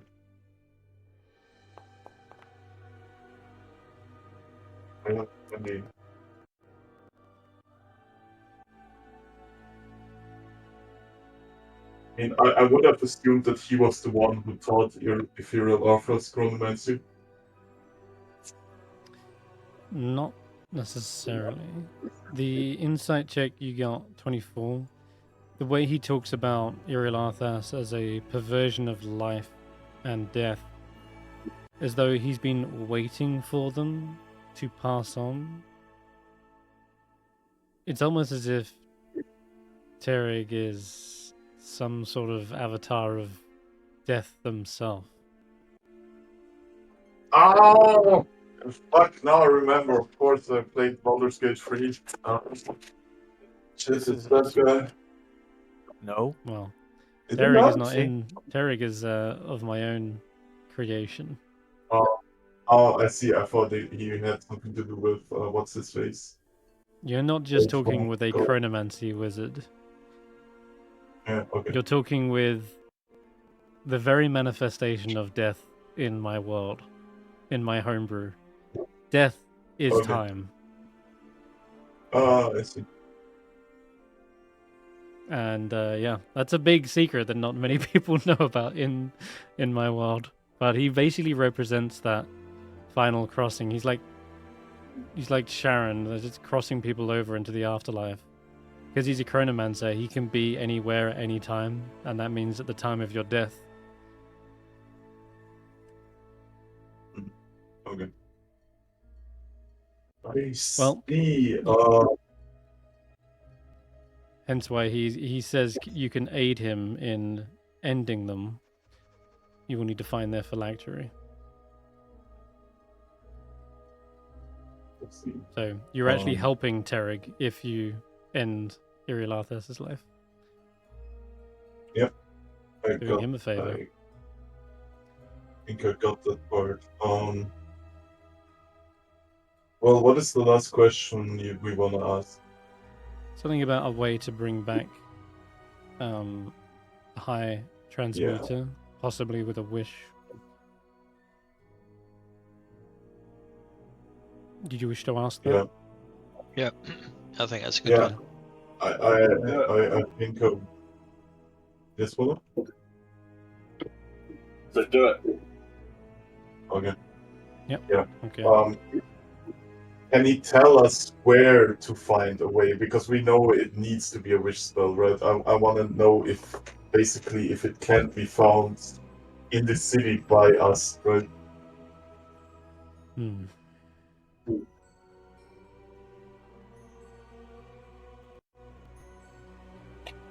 Yes, there is a way.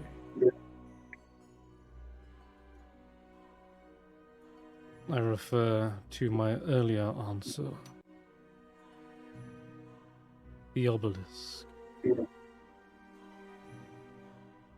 So it is. So we can only return her after we find the stuff of power, which is in the center of the thing. Okay. The obelisk has the power to alter reality on a grander scale, sending an entire region or an entire world back to an earlier time, effectively erasing part of history. Can alter reality? I'm going to swap the letter B and D. No one will ever know. No. That sounds like a dad idea. Wait, you Dad can't hear me. Yeah. A deb idea. Dab. Yeah, it's a dab dab idea. Idea. Fuck's sake.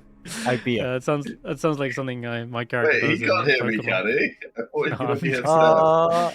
I'm joking. And then Senator is going to become a deholber. Oh god. I mean, that was our yeah. last Oh, God. question. That It was our last question. Yeah. Uh, But he does say as spells perhaps fading. Wait, have you actually Wait, asked? you know what'd be asked even five- funnier?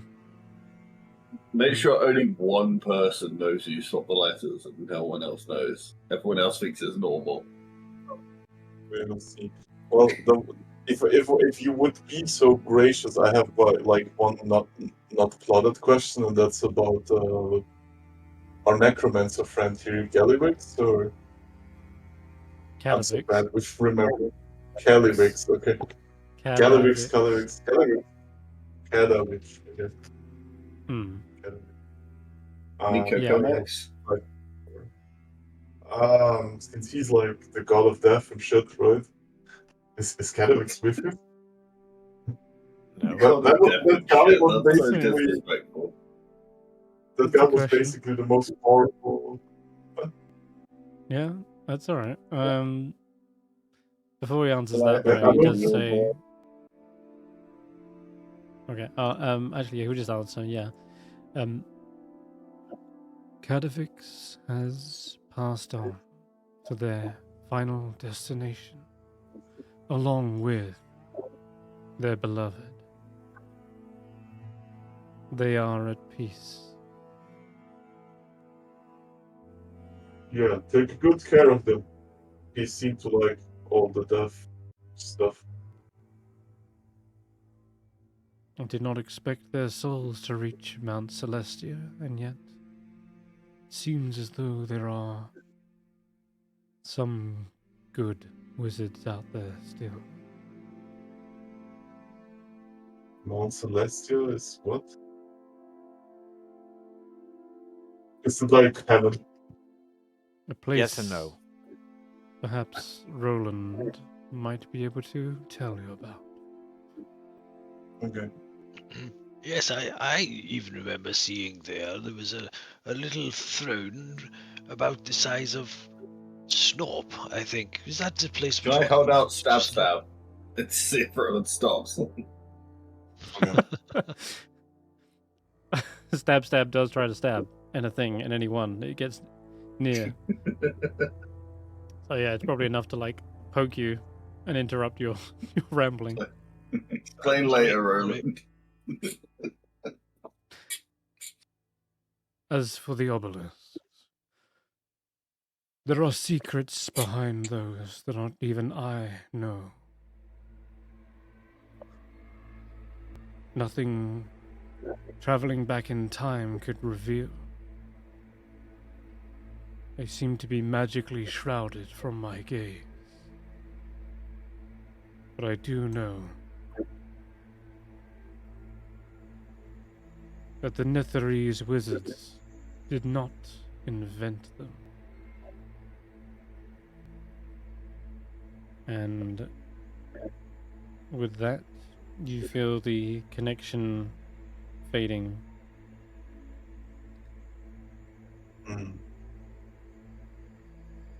Almost like the hands of a clock seem to tick and time is up, and it's almost like the clock face turns into that of an eclipse, and the person you're talking to in this time space shifts out of this and is now an hour ahead of you and beyond your I reach. see. That was sweet. So we're gonna get to alter reality. Do we get to do it once each, or is it just once total? I mean, I guess we will see. It depends on the charges of the stuff. So Can I turn Stab into a kobold and have him and Snort become best friends?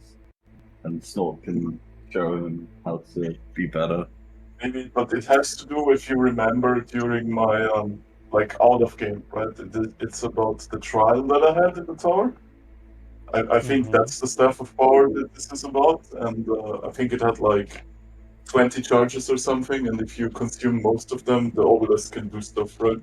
Yeah, you need to expend half the charges. So no adventures of Snorp and Stab then. Snorp and Stab are already on an adventure. No, I want Stab to be a kobold. So they can go on a real adventure together. I mean, Be a real boy. Well, it would be weird to have a human that wants to stab everyone, but a kobold, no one would question it. I think Snort just wants to go home to his wife when this is all over. Guy is fucking Yeah. terrified at this point. Oh, you guys. Which one's his wife? The one in the what? cave or the one that got thrown off a cliff? Yeah, you killed my wife. It wasn't any of us. No, it was that damn cleric. The other guy. Hmm. If ever I The stab see stab him can take you to again, your wife. I'm gonna stab him myself. Snorp storms off towards the Tower of Illusion. Yeah. Snorf and stab revenge on Rookie. Like, That's what they're planning. Well, you can always contact other plane again another time, or if you wish to risk it, I think you can do it again. But it does it say you can't ask the same one twice? Is that right? When you cast a spell. yeah, we are fine. Let's go to the Not Tower say- of Illusion. Hmm. Thank fuck for Professor Scan. Always we went trying to figure out who to ask forever. No, it's not. There's not much limit on this actually. You can actually ask more. Huh, fun. Limit is the sort of questions you generally ask. Mm-hmm. Yeah, but I want to go to the Tower of the Illusion. We can play with it later. Yeah, just wondering. That is all. Okay.